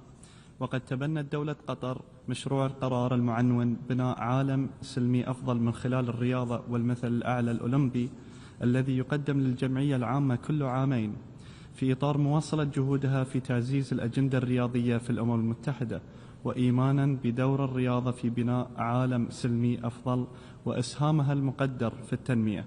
ونتقدم في هذا الصدد بالشكر والتقدير لوفد الجمهورية الإيطالية على جهوده البناءة في المشاورات بشأن مسودة مشروع القرار. وترحب دولة قطر بعقد الدورة 25 للألعاب الأولمبية الشتوية التي ستجري خلال فبراير 2026، والدورة 14 للألعاب الأولمبية الشتوية للأشخاص ذوي الإعاقة التي ستجري خلال مارس 2026 في ميلانو كورتينا بالجمهورية الإيطالية. ونثمن في هذا الصدد العمل الذي تقوم به اللجنة الدولية للألعاب الأولمبية واللجنة الدولية للألعاب الأولمبية للأشخاص ذوي الإعاقة، وننوه كذلك بعمل الأمم المتحدة خلال الأمانة العامة ووكالاتها المتخصصة في مجالات الرياضة وتعاونها مع الدول الأعضاء. سيد الرئيس، تؤمن دولة قطر بالتأثير الإيجابي للرياضة في تحقيق السلام والتنمية المستدامة ومكافحة العنف والإرهاب وتعزيز العيش الكريم للفرد والمجتمع وترسيخ التواصل والانسجام بين المجتمعات والثقافات وحماية حقوق الإنسان وتعزيز التنمية البشرية وتمكين النساء والفتيات والشباب وتعزيز أنماط الحياة الصحية والإدماج الاجتماعي وإسهامها في تحقيق أهداف التنمية المستدامة وأجندة عام 2030. على الصعيد الوطني، عملت دولة قطر على تعزيز البنية التحتية الرياضية في الدولة على أجود المعايير، وقدمت نماذج ناجحة في استضافة الأحداث الرياضية الكبرى، حيث استضافت دولة قطر في عام 2022 لأول مرة في المنطقة العربية ومنطقة الشرق الأوسط بطولة كأس العالم لكرة القدم فيفا قطر 2022، كما استضافت بطولة كأس قارة آسيا لكرة القدم في عام 2024.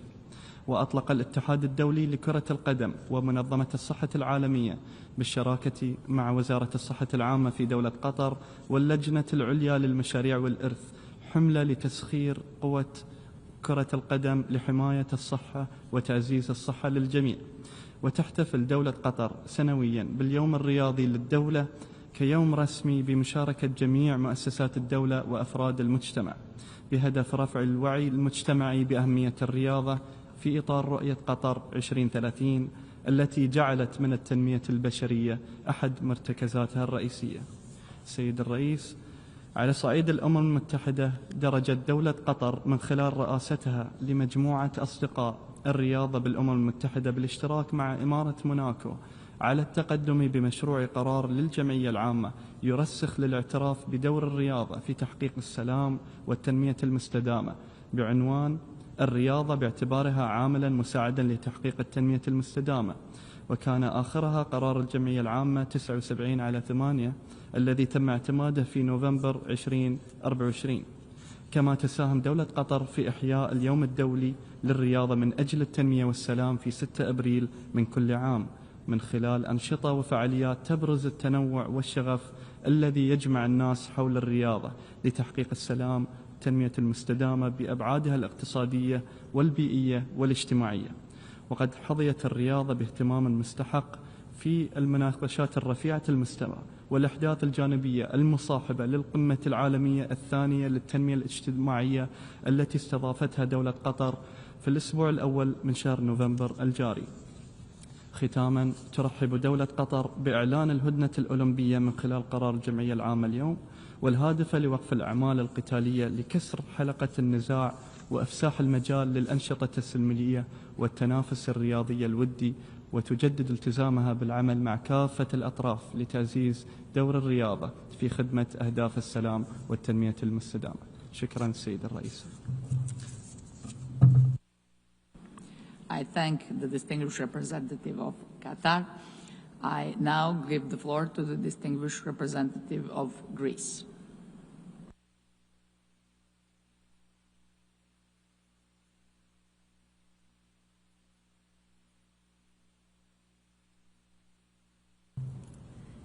Madam President, distinguished colleagues, Greece wishes to express its appreciation for placing the Olympic Truce at the center of today's discussion.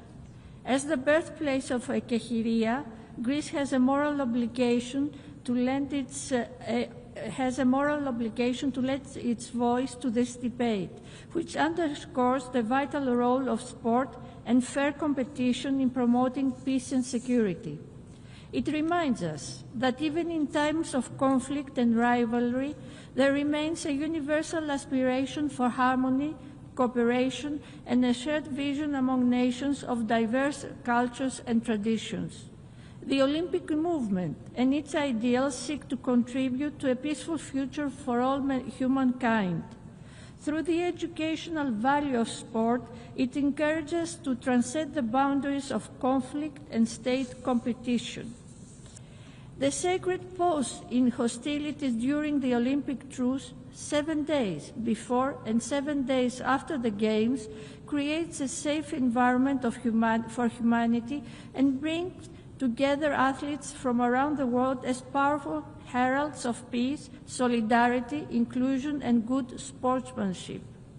The United Nations, through its resolutions, has played a crucial role in upholding the Olympic truce. The resolution before us highlights the need for social cohesion and community dialogue while recognizing the importance of protecting cultural heritage and fostering intercultural understanding.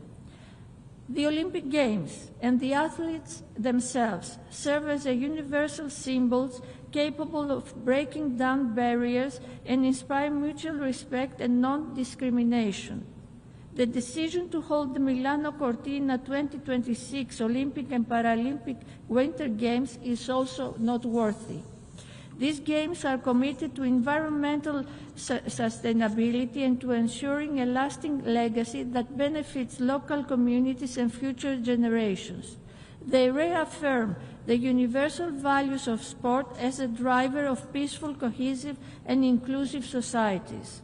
This year of special significance, as we mark the 80th anniversary of the United Nations, the milestone coincides with an important moment for Greece, our third tenure as an elected non-permanent member of the Security Council.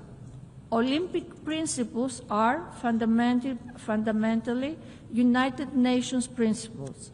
Let us reaffirm our commitment to dialogue, democracy, and diplomacy as the foundations for achieving peace and prosperity for all. And before I conclude, Madam President, let me wish to the Milano Cortina 2026 Olympic and Paralympic Winter Games every success. I thank you. I thank the distinguished representative of Greece. I now give the floor to the distinguished representative of France.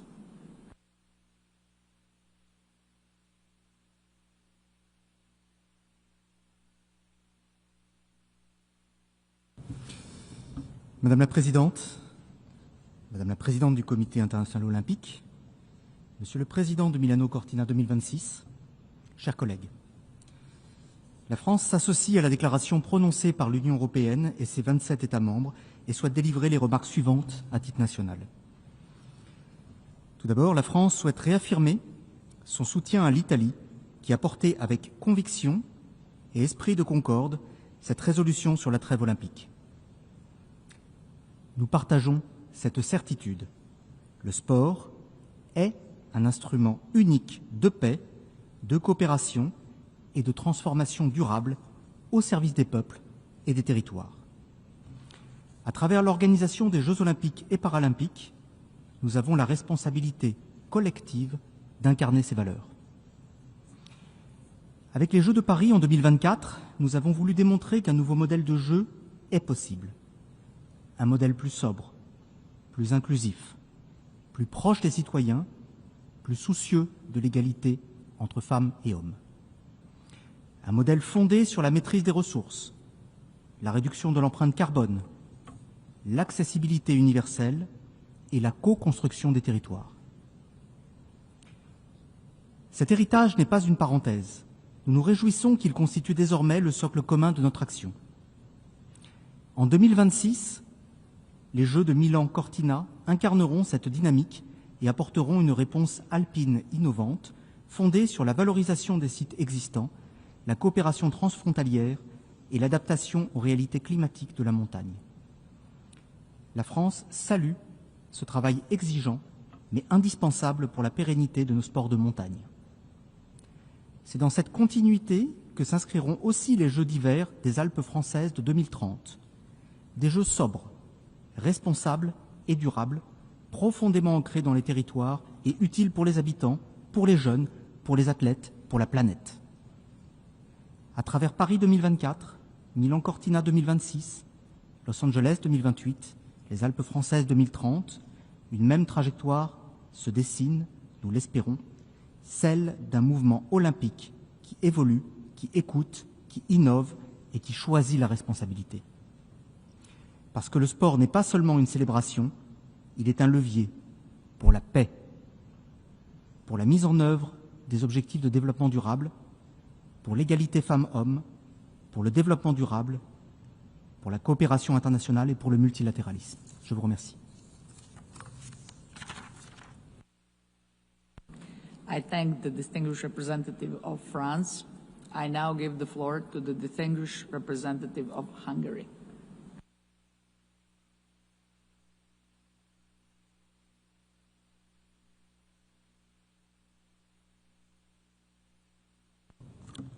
Madam President, Excellencies, distinguished delegates, Hungary aligns itself with the statement delivered by the European Union on behalf of the EU and its member states and wishes to add the following in its national capacity. First of all, we would like to join others in expressing our deep appreciation towards the excellent facilitators, Ms. Daniela Tonon and Mr. Ernesto Cicchitelli of Italy, for their outstanding work guiding our deliberations on this important draft resolution. The idea of the Olympic truce reminds us that even in the ancient worlds, rivals recognized the need for a pause in hostilities to allow athletes and spectators to gather in safety. Today, its symbolism is as powerful as ever. In an era marked by more and more polarization, the Olympic truce stands out as a tradition that bears a unifying message, resonating across the globe. Through this draft resolution, we express our determination to carrying the torch forward and to continue this noble practice. We would like to take this opportunity to congratulate the host country, Italy, and wish every success with the preparations of the Olympic and Paralympic Winter Games of Milano Cortina 2026. We would like to particularly welcome the fact that the draft resolution acknowledges the unifying nature of the event and the meaningful opportunity it presents to harness the power of sport to foster undergoing efforts for peace worldwide. Distinguished delegates, as a nation passionate about sports and the Olympic Games, we must know that sports is a unifying medium between nations. Sports is about competing peacefully, showing respect for the opponents, and importantly, respect for the rules of the games. In a testament to our dedication to these fundamental principles, Hungary led the successful adoption of the resolution proclaiming 19 May as World Fair Play Day during the 78th session of this General Assembly. As acknowledged in the draft resolution, sport is about much more than competition, however. It has an essential role in fostering cooperation between individuals, teams, and nations alike. Furthermore, sport is an important enabler of sustainable development in its three dimensions. It contributes to the promotion of tolerance and respect, the empowerment of women and girls, individuals and communities, as well as it makes a significant beneficial impact to health, education, and social inclusion objectives. Our collective endeavors on sport remind us that we can reach faster, higher, and stronger standing together. Distinguished delegates, we firmly believe that no efforts should be spared to defend the neutrality of sports and to safeguard the domain of sports from undue politicization. In this regard, we acknowledge the essential role of the International Olympic Committee, including in upholding the neutrality and integrity of the Games. In conclusion, we would like to once more express our congratulations to Italy for bringing this important initiative to the fore. Hungary is proud to be amongst the co-sponsors of this draft, and we are looking forward to a consensual adoption. Last but not least, we would like to wish all the athletes and spectators gathering for the Milano Cortina 2026 Games a successful, fair, and inspired Olympic tournament. Thank you for your attention. I thank the distinguished representative of Hungary. I now give the floor to the distinguished representative of Ukraine.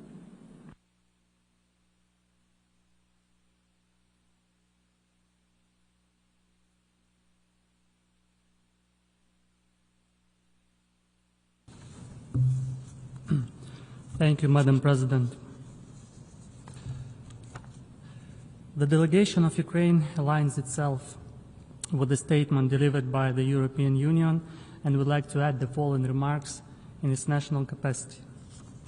Let me start by commending the delegation of Italy for the excellent facilitation of the draft resolution entitled Building a Peaceful and Better World Through Sport and the Olympic Ideal.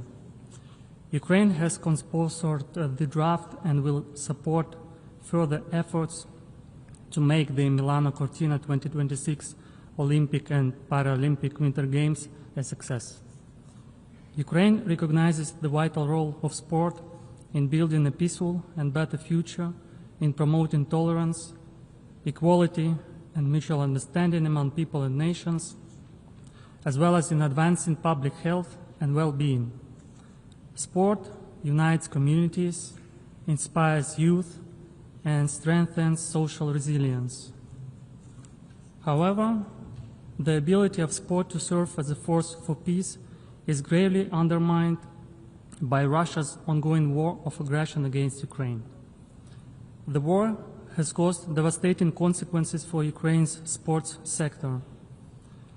Russian aggression has disrupted athletes' preparation for competitions, led to the cancellation or postponement of numerous events, restricted access to training facilities, and caused the partial or complete destruction of sports infrastructure.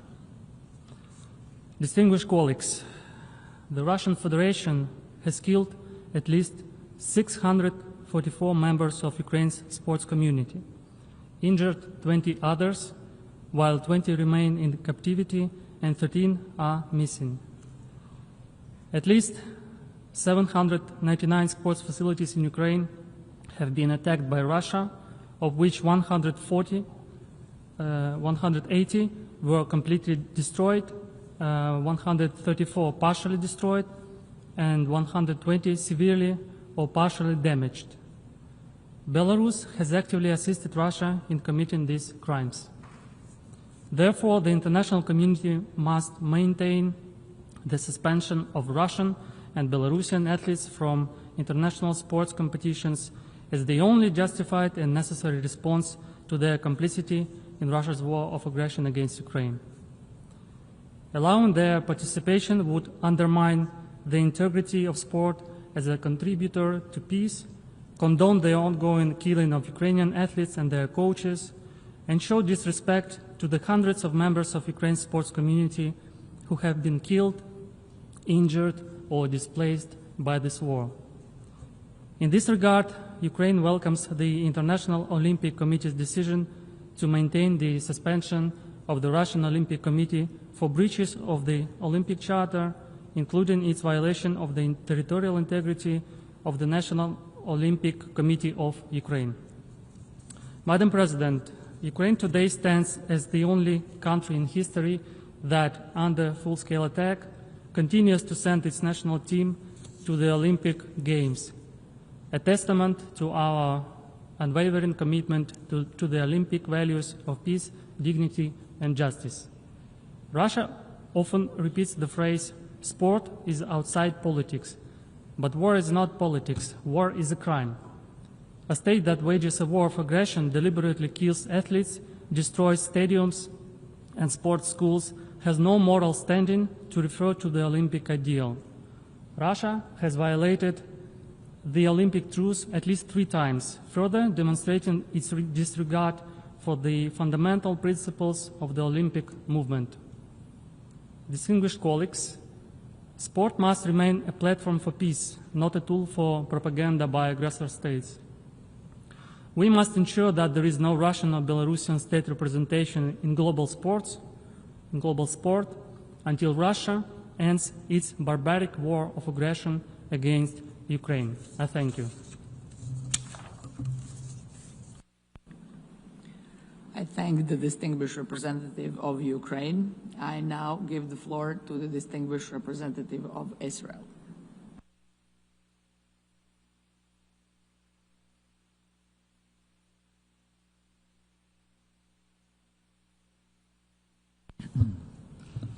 Thank you, Madam President. And I join others in welcoming the President of the International Olympic Committee to New York and wishing her much success. Israel would like to thank Italy for facilitating the negotiations of this draft resolution. We co-sponsored the resolution and support it. We look forward to participating in the Milano Cortina 2026 Winter Olympics, and we are absolutely sure Italy will do an excellent job as the host country. We also can't wait for the Summer Games to return to Los Angeles in 2028, and our athletes are training hard to bring their absolute best to the Games. It is very exciting that for the first time, the Summer Youth Olympic Games will take place on the African continent. Senegal, which is known for its supporting culture, especially among youth, will definitely create a unique experience for all delegations, and we are proud to bring a team of promising young athletes to the Games. Colleagues, we each have our own Olympic moment, moments filled with pride and inspiration. For many Israelis, that moment was Yael Rad winning our first ever medal at the 1992 Barcelona Olympics. Yael has inspired generations of judokas in Israel, girls and boys alike, and thanks to her, judo remains one of the most popular sports events in Israel. We also can't forget the iconic moment of rhythmic gymnast Linoy Ashram bringing home the gold all-around medal at the Tokyo 2020 Olympics, or Moran Samuel, a world champion, winning the gold medal at the 2024 Paris Paralympics in the women's individual rowing competition. All of these athletes uphold the Olympic values of excellence and determination to the highest levels. They have become role models in and out of the ring for younger generations who see themselves in them. And the message is clear. Everyone has a place in sports, and everyone can excel no matter where you come from, no matter what your gender is, or if you're an athlete with disabilities. Israel will also never forget the brutal terrorist attack at the 1972 Munich Olympics, when a Palestinian terrorist murdered 11 members of the Israeli Olympic delegation, athletes, coaches, and judges. Sports must play a role in preventing and countering terrorism and violent extremism, and is a powerful contributor to building resilience against radicalizations to violence. Finally, I would like to quote parts of the International Olympic Committee statement on a recent decision by Indonesia, which blocked Israeli gymnasts from participating in the latest championships in Indonesia. The IOC stands firm in its belief that sports must remain a beacon of hope, a force that brings the whole world together in a peaceful competition. This is at the very heart of the Olympic movement. The IOC principal position is very clear. All eligible athletes, teams, and sports officials must be able to participate in international sports competitions and events without any form of discrimination from the host country in accordance with the Olympic Charter and the fundamental principles of non-discrimination." End quote. We, of course, stand by this statement.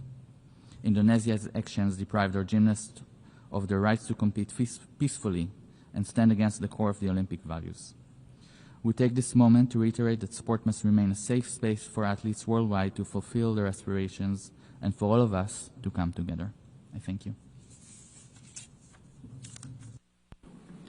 I thank the distinguished representative of Israel.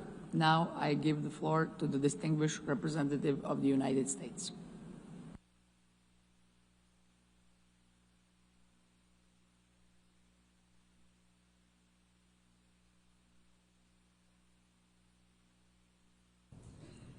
Good morning. Thank you, Madam President. I'm honored to represent the United States in the General Assembly today. It's wonderful to join colleagues from the U.S. Olympic and Paralympic Committee, including Board Chair Jean Sykes. I'd like to acknowledge and thank our Italian colleagues, including Milano Cortina 2026 President Giovanni Malagò, and his team's tremendous work preparing for the upcoming Winter Games. It's also a pleasure to be joined here today by International Olympic Committee President Kirsty Coventry. The United States appreciates her leadership and the IOC's efforts to advance peace and fair competition through sport. As the host country of the 2028 Summer Olympic and Paralympic Games, the United States is excited to welcome the Olympic flame back to U.S. soil and committed to promoting peace and global stability through sport in Los Angeles and again in 2034 when we host the Winter Games in Salt Lake City. We believe sports have an unrivaled power to build bridges, foster dialogue, and establish lasting ties among people, among communities, and among nations.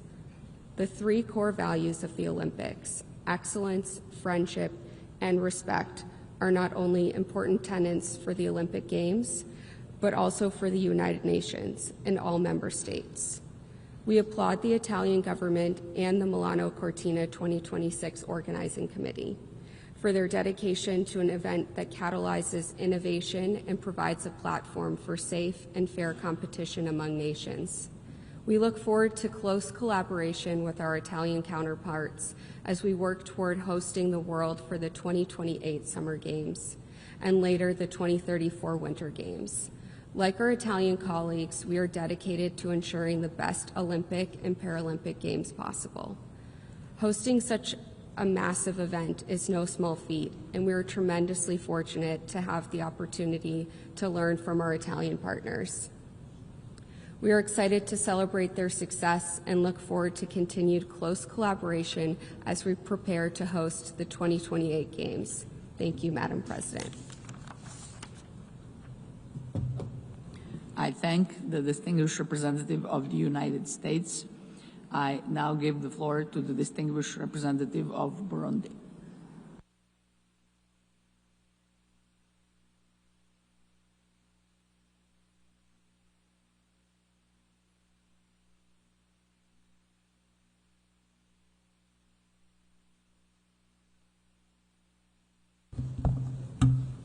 Madame la Présidente, ma délégation souhaite exprimer sa sincère gratitude à la délégation de l'Italie pour la conduite inclusive et constructive des consultations ayant abouti au projet de résolution intitulé « Construire un monde pacifique et meilleur grâce au sport et à l'idéal olympique ».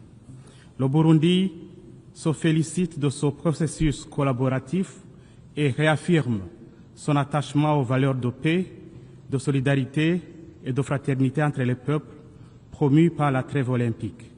Nous saluons l'esprit de cette initiative qui met en lumière le pouvoir du sport pour renforcer la cohésion sociale, la réconciliation et la coexistence pacifique. Madame la Présidente, le Burundi souhaite partager une expérience nationale qui, au fil des années, est devenue un modèle de réconciliation, de paix et de développement par le sport. Sortant d'une décennie de conflits violents, période durant laquelle les liens sociaux étaient rompus et l'État peinait à retrouver son autorité, notre pays s'est tourné vers un instrument universel, simple mais profondément humain, le sport. Nous avons choisi de transformer les terrains de jeu en espace de rencontre, de dialogue et de reconstruction. Les jeunes, qu'ils soient anciens combattants rebelles, militaires de l'armée gouvernementale ou civils, ont été rassemblés autour des compétitions sportives organisées dans tout le pays. Dans un premier temps, des équipes ont été formées au sein de chaque province. Par la suite, les meilleurs joueurs ont été sélectionnés pour constituer des équipes interprovinciales mixtes, symboles d'unité et de réconciliation. Ces tournois interprovinciaux ont transcendé les divisions. D'anciens adversaires sont devenus coéquipiers. Les supporters se sont rassemblés derrière leurs équipes régionales et progressivement, un sentiment d'appartenance commune a émergé. La fierté d'être burundais avant tout. De cette dynamique est née une initiative nationale porteuse d'espoir, le flambeau de la paix.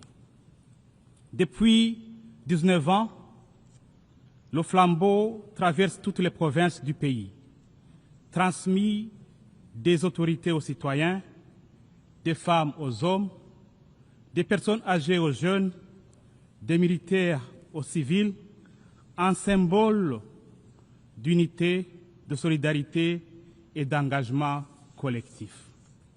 À chaque étape, il est accompagné de projets communautaires, construction de routes, écoles, centres de santé ou initiatives économiques locales, faisant du flambeau de la paix un levier tangible de développement social.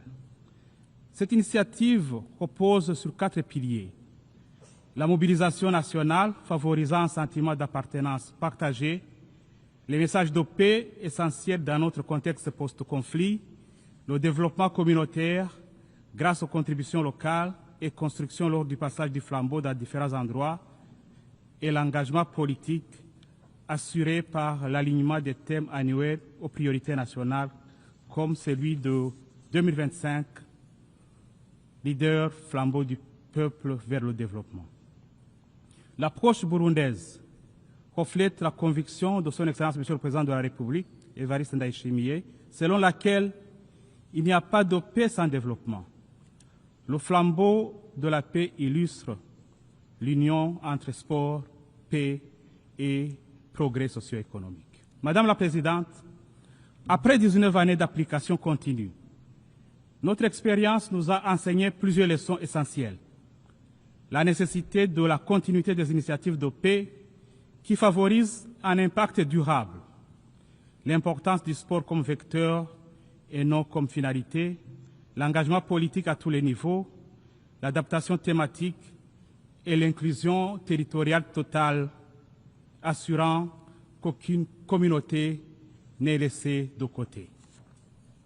Fort de ce succès, le Burundi est convaincu que ce modèle peut inspirer d'autres nations. Le flambeau, symbole universel d'espoir, de résilience et de dépassement, transcende les frontières, transcende les cultures. C'est dans cet esprit que le Burundi propose la création de la Global Peace Torch Initiative, qui permettrait à chaque nation d'allumer son propre flambeau de la paix, adapté à son contexte spécifique, mais uni dans un objectif commun, promouvoir la paix, la cohésion sociale et le développement durable grâce au sport et à l'esprit olympique. Dans sa dimension mondiale, le flambeau de la paix partirait du Burundi pour voyager à travers le monde, en commençant par 5 des pays qui adhèrent à cette initiative sur tous les 5 continents. Son parcours serait conçu pour traverser les nations en situations diverses, pays fragiles ou sortant de conflits, pays déjà en paix, ainsi que ceux confrontés à des chocs économiques, sociaux ou climatiques. Cette approche vise à créer un réseau inclusif et solidaire où le flambeau devient un symbole vivant d'espoir, un symbole de résilience et un symbole de coopération entre sociétés aux réalités différentes, tout en renforçant l'idée que la paix et le développement sont des objectifs partagés par tous. Nous exprimons notre profonde gratitude pour les nombreux messages de soutien déjà reçus de la part de plusieurs délégations ici présentes à l'égard de cette initiative. Notre vision est celle d'un monde où le flambeau de la paix brille dans chaque pays, éclairant la voie vers la réconciliation, la cohésion sociale et le progrès partagé. L'expérience du Burundi démontre que le sport peut unir des sociétés profondément divisées et les transformer en communautés solidaires autour d'objectifs communs. Dans un contexte mondial marqué par les conflits, les inégalités, la polarisation sociale, les crises climatiques et les déplacements forcés, le sport offre un outil puissant d'espoir, d'inspiration et d'action collective. L'initiative mondiale du flambeau de la paix pourra se développer en s'appuyant sur les mécanismes existants, sans structure nouvelle, renforçant ainsi le multilatéralisme concret et coopératif, et favorisera l'échange d'expériences, l'apprentissage mutuel et la construction de réponses communes aux défis globaux. Le Burundi souhaite mettre à la disposition du monde son expérience unique, celle d'un peuple ayant su transformer la douleur en espoir, la division en unité et le jeu en instrument de paix. Nous offrons cette expérience avec conviction, persuadés que le flambeau de la paix peut contribuer à promouvoir une humanité réconciliée, solidaire et tournée vers un avenir harmonieux. Madame la Présidente, à la suite de cette expérience, le Burundi se réjouit d'avoir coparrainé ce projet de résolution sous analyse, qui illustre l'engagement collectif des États membres à promouvoir la paix et le dialogue par le sport. Fidèle à sa conviction que le sport constitue un puissant vecteur de cohésion sociale, d'éducation et de développement durable, le Burundi soutient pleinement l'esprit et les objectifs de cette résolution. En appuyant la trêve olympique, notre pays réaffirme sa détermination à encourager un monde où les différences deviennent une richesse et où le sport sert de pont entre les nations. En conclusion, le Burundi réitère son soutien total aux idéaux du mouvement olympique et adresse ses meilleurs vœux pour la réussite des Jeux olympiques et paralympiques d'hiver de Milano Cortina de 2026, ainsi que des Jeux olympiques de la jeunesse de Dakar en 2026, les premiers du genre organisés sur le continent africain. Cet événement historique constituera une source de fierté pour l'Afrique et un symbole de l'importance croissante du sport dans la promotion de la paix, de la jeunesse et du développement. Je vous remercie. I thank the distinguished representative of Burundi. I now give the floor to the distinguished representative of Zimbabwe.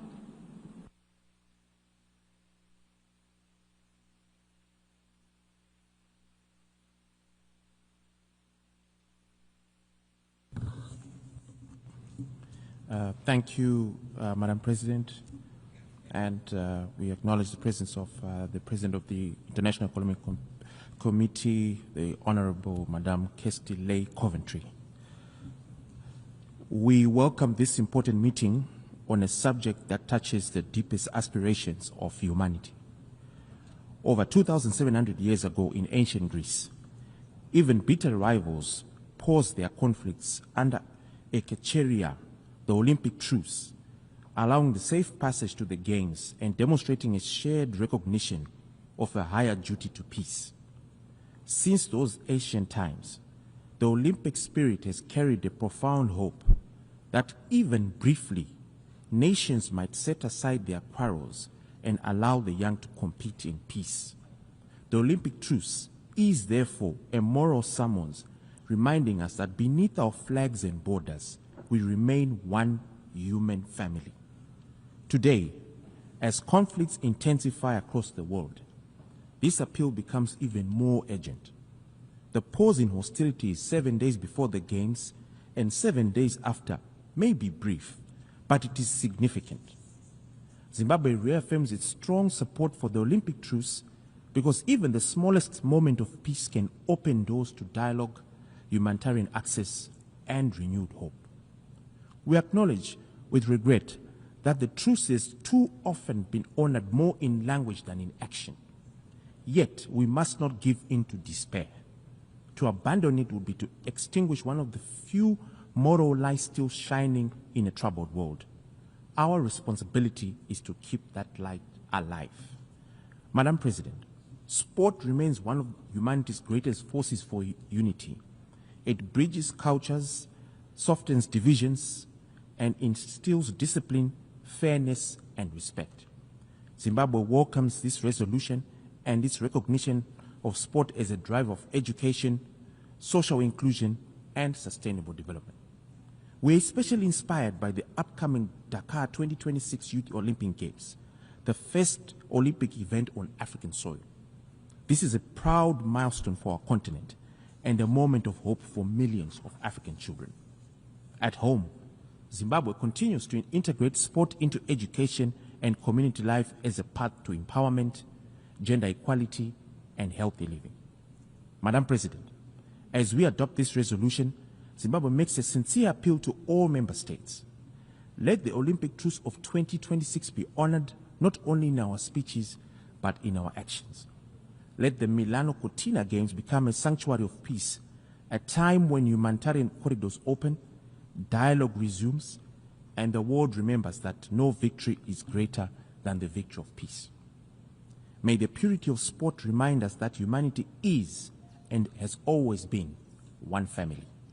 Zimbabwe is proud to co-sponsor this resolution, confident that upholding the Olympic deal can bring us closer to the peaceful and prosperous world we all seek. I thank you. I thank the distinguished representative of Zimbabwe. I now give the floor to the distinguished representative of Kyrgyzstan.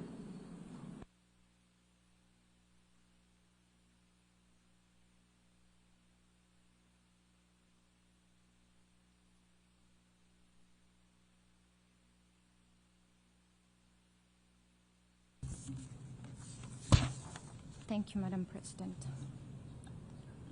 The Kyrgyz Republic thanks Italy for its leadership in advancing this important resolution. As a proud co-sponsor, we join Italy in its strong commitment to promoting sport as a force for peace, dialogue, and development. Sport is widely recognized by the United Nations as a powerful tool for positive change. It supports key SDGs, including good health, gender equality, reduced inequalities, and peaceful societies. In Kyrgyzstan, sport plays an important role in promoting healthy lifestyles, preventing harmful habits among young people, and strengthening trust and unity among different communities. At the national level, we are implementing a new program for development of physical culture and sports until 2030. Our priorities include increasing the number of people who practice sport to up to 40%, expanding modern sport infrastructure across the country, including in rural areas, and tripling the number of children and youth in sports schools. We also place strong emphasis on gender equality. Our goal is for women and girls to make up at least half of those engaged in organized sports. A separate part of the program focuses on adaptive sport to support persons with disabilities through accessible facilities, tailored training, and qualified specialists. Excellencies, the Olympic and Paralympic movements remain important platforms for unity and dialogue.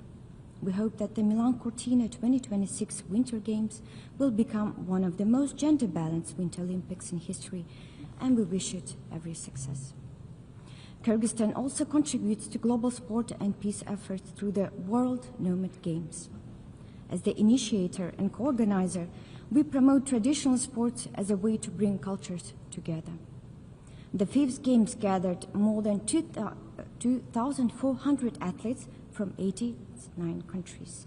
In 2026, Kyrgyzstan will host the 6th World Nomad Games, and we aim to further strengthen friendship and a culture of peace through traditional sport. The Kyrgyz Republic stands ready to continue working with all member states to use sport as a tool for peace and sustainable development. I thank you.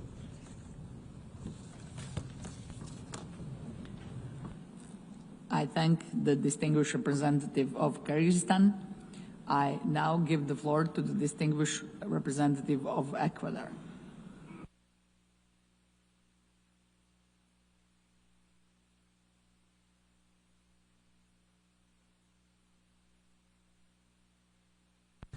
Muchas gracias, señora presidenta. El espíritu olímpico es el símbolo más importante de la paz en el mundo de hoy. Permite a las personas de todo el planeta estar juntas y respetarse mutuamente, afirmando los valores de tolerancia y comprensión mutua. Esta frase del secretario general resume la importancia del tema que hoy nos convoca. Es que el deporte es un catalizador de muchos importantes temas de la agenda de esta organización, pues contribuye al empoderamiento de la mujer, de los jóvenes y de las personas con capacidades especiales, y también a la protección de los derechos humanos. El deporte, además, es clave para la promoción de la educación, la cooperación y la solidaridad, la equidad, la inclusión social y, por supuesto, la salud. Por esto, el Ecuador tiene el privilegio de coauspiciar el proyecto de resolución titulado Construcción de un mundo pacífico y mejor mediante el deporte y el ideal olímpico, y destaca la importancia de la cooperación de toda la membresía para colectivamente implementar los valores de la Ekecheiría, así como el papel trascendental que, para este propósito, tienen el Comité Olímpico Internacional, el Comité Paralímpico Internacional y el Sistema de Naciones Unidas. Señora Presidenta, el Ecuador insta a respetar la tregua propuesta en la resolución durante la realización de los Juegos Olímpicos y Paralímpicos de invierno de 2026 en Milano Cortina y augura a Italia el mayor de los éxitos en su organización y su desarrollo. Que prevalezca el espíritu olímpico, hoy y siempre. Muchas gracias. I thank the distinguished representative of Ecuador. I now give the floor to the distinguished representative of the Russian Federation.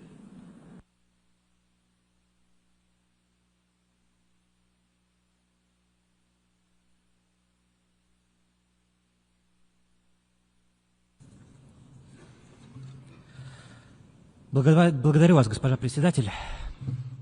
Олимпийские игры никогда не были просто спортивным соревнованием, в котором атлеты демонстрировали бы свою силу и выносливость.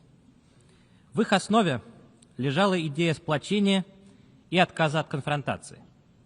Олимпийские игры являются одним из инструментов дипломатии, способствуя снижению напряженности в международных отношениях и разрешению конфликтов.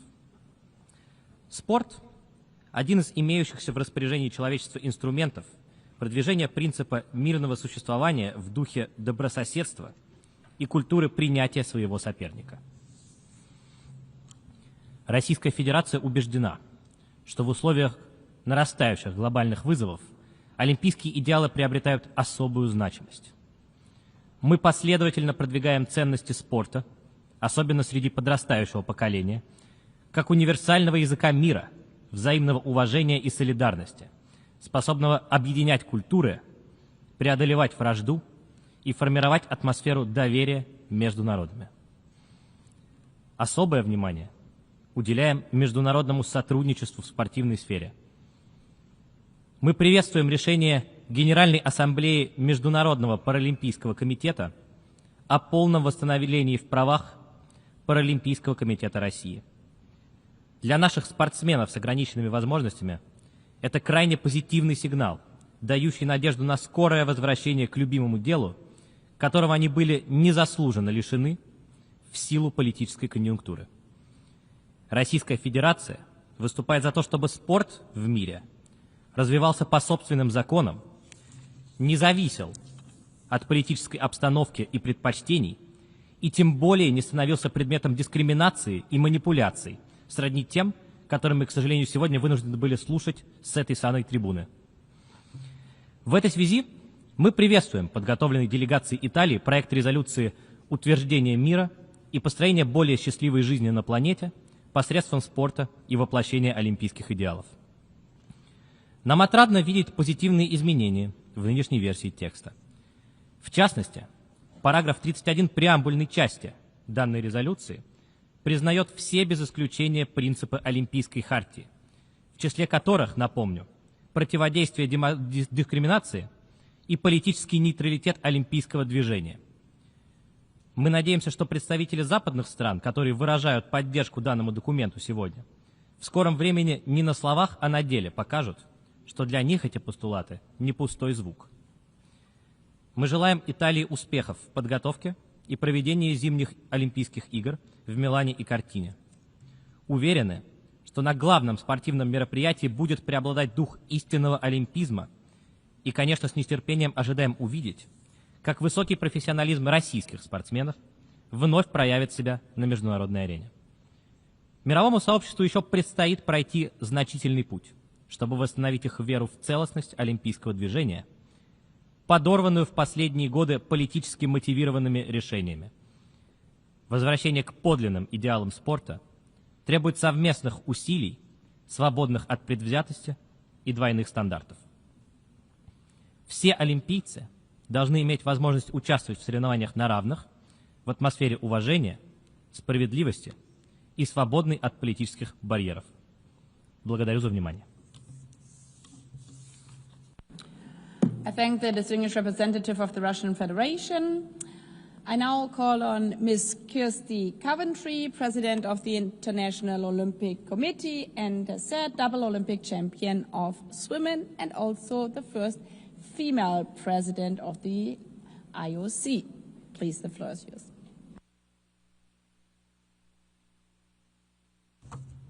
Thank you very much, Madam President, and good morning to you all. What a wonderful morning it's been so far. Some of the conversations and shared values that you've all shared have really stood out to me. Human dignity, unity, resolution to conflicts, dialogue, fairness, inclusivity, neutrality of sport, and strength is our diversity have been some of the common themes from all of your statements. It is a great honor to address this assembly today, and on behalf of the entire Olympic movement, I extend my heartfelt thanks to the United Nations General Assembly for once again reaffirming its support for the Olympic truce. I would like to express our special appreciation to the mission of Italy as host of the upcoming Olympic Winter Games Milano Cortina 2026, and to the missions of Monaco and Qatar as co-chairs of the Group of Friends of Sport. We are also deeply grateful to the many member states that have co-sponsored this resolution and continue, as we heard today, to champion the power of sport, to promote peace, to empower women and youth, and to strengthen communities through health, education, and inclusion. The Games in Milano Cortina will be my first as president of this International Olympic Committee. I often think back as a 9-year-old girl in Zimbabwe growing up, watching the 1992 Barcelona Olympic Games and telling my parents that I was one day going to go to the Olympics and win a gold medal. And a few years later, when I was 21, I got the honor of standing on that Olympic podium. That little girl never could have imagined that one day I would be given such a huge honor of leading this incredible organization. And with this role comes great responsibility, a responsibility to stand up for everything that makes sport and the Olympic Games such a powerful force for good. It is a responsibility I hope to share with everyone who believes in the values of our Olympic movement. And it is a responsibility that I humbly ask all of you to share with me today. Around the world, conflict and division continue to cause untold suffering. In such a world, sport and the Olympic Games in particular can offer a rare space where people meet not as adversaries, but as fellow human beings. When athletes come together, they do not see nationality, religion, or background. They see one another as fellow athletes. They compete fiercely, yet they embrace as friends, united by the same hopes and dreams. They respect the sacrifices that each of them has made simply to reach the starting line. They show us what humanity can be at its very best. This is the spirit of the Olympic truce, a call to set aside what divides us and rather to focus on what unites us. But athletes cannot do this alone. They can only inspire the next generation if they are able to compete. In this divided world, we need to work together to keep sport and politics apart. This means athletes must be able to enter host countries and take part in competitions, not face the threat of being left back at home because they are denied a visa for political motivated reasons. The final list of competitors must be decided by international federations, not by governments, and athletes must not be judged on where they come from, but rather on their sporting merits. Imagine being an athlete who has given everything for the chance to compete at the Olympic Games. The early mornings, the missed family moments, the years and years of dedication. Imagine the joy, the excitement of qualification, followed by the shock of being told you cannot compete, not because of anything that was in your control or what you did on the field of play, but because of politics far beyond your reach or control. This is why the Olympic truce is so important, and this is why I'm so grateful for all of your support today. You are sending a clear message to the athletes of the world that yes, you will stand with them as they show on the Olympic stage that sport can unite us, despite what divides us. It is only when we protect the autonomy of sport that we can promise athletes from every country that they will be able to compete freely. It is only then that the young child watching the Olympic Games for the very first time can be inspired to dream big without the threat of any interference beyond their control. It is only then that the athlete can rejoice in the euphoria of qualifying for their very first Olympic Games and can continue to celebrate confidently that the only selection criteria will be done on the field of play. It is only then that sport can show its full power. It can inspire. It can bring the athletes of the world together to create the magic that we all love during the Olympic Games. In just a few months, the world's attention will turn to Italy. Milano Cortina 2026 carries a special significance.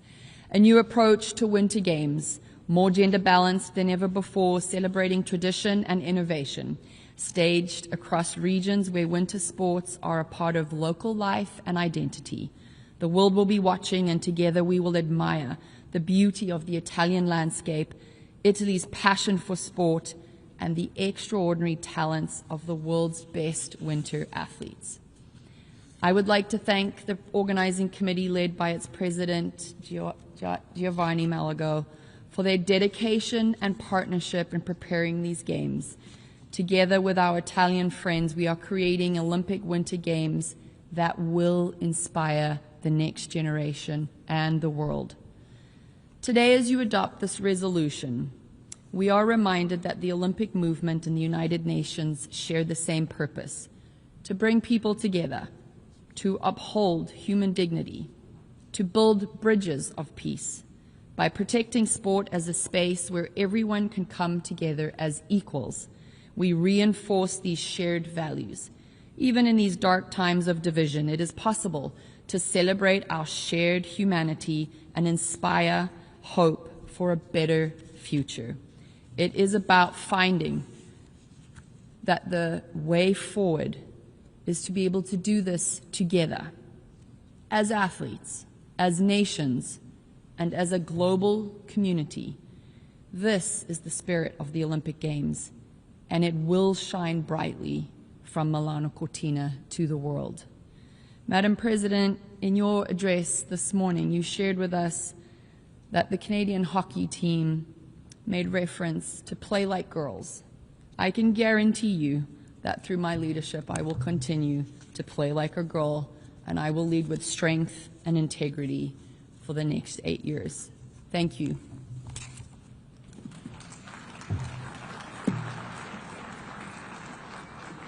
I thank the President of the International Olympic Committee. We've heard the last speaker in the debate on this item. We shall now proceed to consider draft resolution A/80/L10. For your information, the draft resolution has closed for e-sponsorship. I now give the floor to the representative of the Secretariat. Thank you, Madam President. I should like to announce that since the submission of the draft resolution, and in addition to the delegations listed on the L document, the following countries have also become co-sponsors of A/80/L10. It is a very long list, Madam President, so please bear with me. Afghanistan, Albania, Algeria, Andorra, Angola, Antigua and Barbuda, Armenia, Australia, Austria, Azerbaijan, Bahamas, Bahrain, Bangladesh, Barbados, Belarus, Belgium, Belize, Bhutan, Bosnia and Herzegovina, Botswana, Brazil, Brunei Darussalam, Bulgaria, Burkina Faso, Burundi, Cabo Verde, Canada, Central African Republic, Chad, Chile, China, Colombia, Costa Rica, Côte d'Ivoire, Croatia, Cuba, Cyprus, Czechia, Democratic Republic of the Congo, Djibouti, Dominica, Dominican Republic, Ecuador, El Salvador, Equatorial Guinea, Eritrea, Estonia, Eswatini, Fiji, Finland, France, Gabon, Gambia, Georgia, Germany, Ghana, Greece, Guatemala, Guinea-Bissau, Guyana, Haiti, Honduras, Hungary, Iceland, India, Iraq, Ireland, Israel, Jamaica, Japan, Jordan, Kazakhstan, Kenya, Kiribati, Kuwait, Kyrgyzstan, Lao People's Democratic Republic, Latvia, Lebanon, Lesotho, Libya, Liechtenstein, Lithuania, Luxembourg, Malawi, Malaysia, Maldives,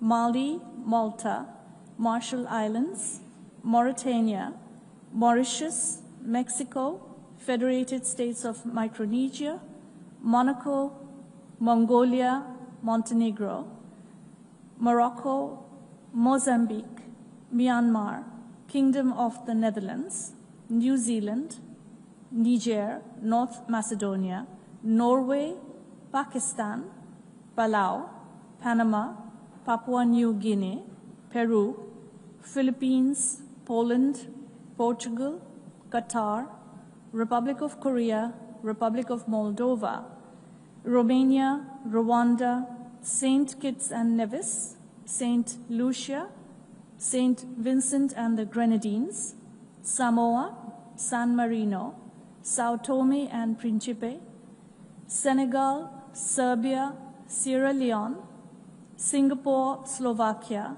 Slovenia, Solomon Islands, Somalia, South Africa, Spain, Sri Lanka, Sudan, Suriname, Sweden, Switzerland, Tajikistan, Thailand, Timor-Leste, Togo, Tonga, Tunisia, Turkey, Tuvalu, Uganda, Ukraine, United Arab Emirates, United Kingdom, United Republic of Tanzania, Uruguay, Uzbekistan, Vanuatu, Vietnam, Yemen, Zambia, and Zimbabwe.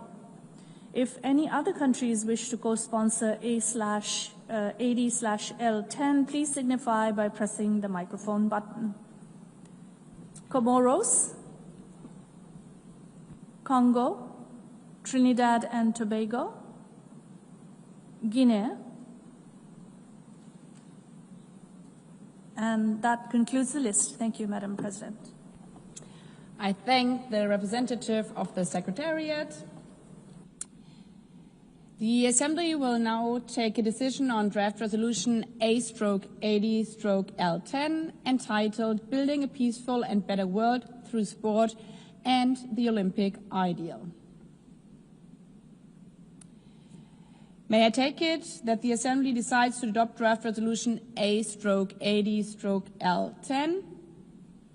It is so decided.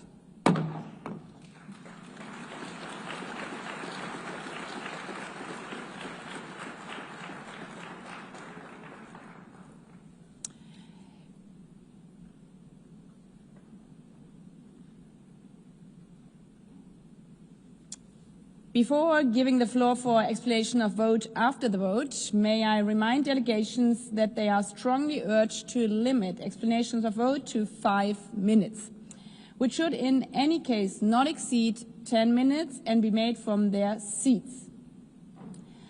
I now give the floor to the next speaker, Denmark, on behalf of the Nordics and Baltic countries.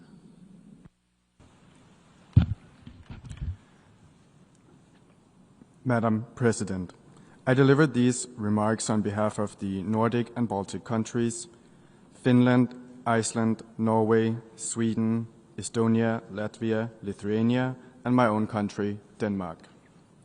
The Nordic and Baltic countries fully support the adoption of this resolution by consensus under the leadership of Italy and in cooperation with all co-sponsors. The Olympic Truce, echoing the ancient Greek traditions, serves as a powerful symbol of our collective commitment to peace, unity, and understanding among nations during the period of the Olympic Games. At a time when wars continue to cause immense suffering and when trust in international cooperation is being tested, this resolution serves as a powerful reminder that collective challenges require global unity. Madam President, we wish to underscore the significance of the joint statement signed 12 November 2025 by 33 Ministers of Sport and the European Commission on the International Paralympic Committee's announcement on the Russian and Belarusian National Paralympic Committees. As we look ahead to the Milano Cortina 2026 Games, we extend our best wishes to the government of Italy in their preparations and to the athletes who will participate in the Games. Sport unites us. Let us seize that unity to build a more peaceful and humane world. I thank you.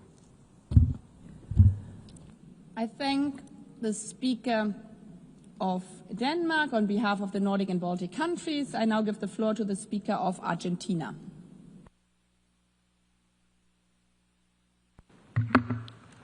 Muchas gracias, señora Presidenta.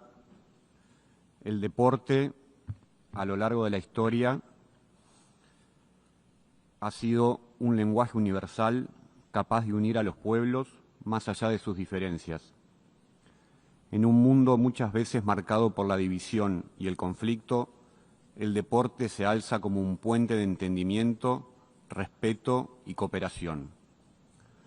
La antigua tradición griega de la tregua olímpica nos recuerda que el espíritu del deporte puede trascender los conflictos y abrir espacios de encuentro incluso en los momentos más difíciles. Hoy, a través del proyecto de resolución adoptado y por el cual agradecemos el trabajo de los facilitadores, mantenemos vivo ese espíritu, promoviendo el deporte como herramienta para la paz y el desarrollo. No obstante, a lo largo de los años que ya tiene esta resolución, el lenguaje se ha ido expandiendo a agendas que van más allá del espíritu original de la tregua olímpica. Y es en este sentido que la Argentina reserva su posición nacional en los párrafos preambulares 8, 17, 21 y en el párrafo operativo 7. Alentamos a volver a recuperar el foco de esta resolución en cómo las Naciones Unidas pueden apoyar iniciativas que utilicen la fuerza del deporte para fomentar el diálogo y la resolución pacífica de los conflictos. Señora Presidente, los Juegos Olímpicos y Paralímpicos de Invierno Milano Cortina 2026 representan una oportunidad excepcional para renovar nuestro compromiso con la paz. Saludamos al Gobierno de Italia y al Comité Olímpico Internacional por su trabajo y dedicación en la organización de estos Juegos, que esperamos sean una inspiración para seguir construyendo, a través del deporte, un futuro más justo y pacífico para todos. Muchas gracias. I thank the Speaker of Argentina. We have heard the last speaker in explanation of vote. After the vote, the exercise of the right of reply has been requested. May I remind members that statements in the exercise of the right of reply are limited to 10 minutes for the first intervention and to 5 minutes for the second intervention, and should be made by delegations from their seat. I call on the representative of Indonesia.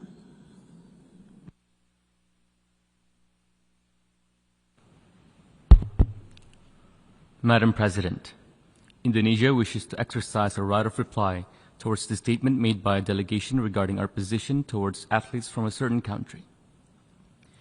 Indonesia wishes to reaffirm that all national decision is guided by our Constitution, which obliges the state to ensure the security, public order, and broader public interest in all national and international events hosted in our territory. This constitutional responsibility is applied consistently and is not aimed at any specific member state. It is a uniform obligation that Indonesia must uphold to guarantee that international events in Indonesia proceed safely and peacefully. It is important to underline that this decision was taken after careful consideration of domestic conditions, security assessments, and our responsibility to maintain public order, in which that no sovereign state can disregard. Indonesia remains committed to the development of sports, including to continue to invest in athletic excellence, expand opportunities for young athletes, and strengthen cooperation with international sporting bodies. Thank you. I thank the representative of Indonesia. The Assembly has thus concluded this stage of its consideration of agenda item 11. The meeting is adjourned. I wish you all a good day. Thank you.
showcase the humanity.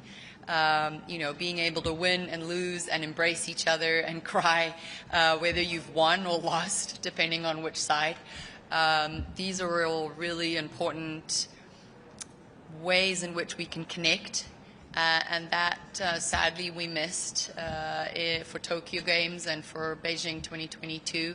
So we had a really good feel for it in Paris last year, and the team of Milano Cortina have been working extremely hard to ensure that we feel the same, if not even more, Italian passion and fever for the Winter Games next year in 2026. And I'm most excited about that, about everyone just coming together and getting to experience the magic of the Games. Thank you. Thank you.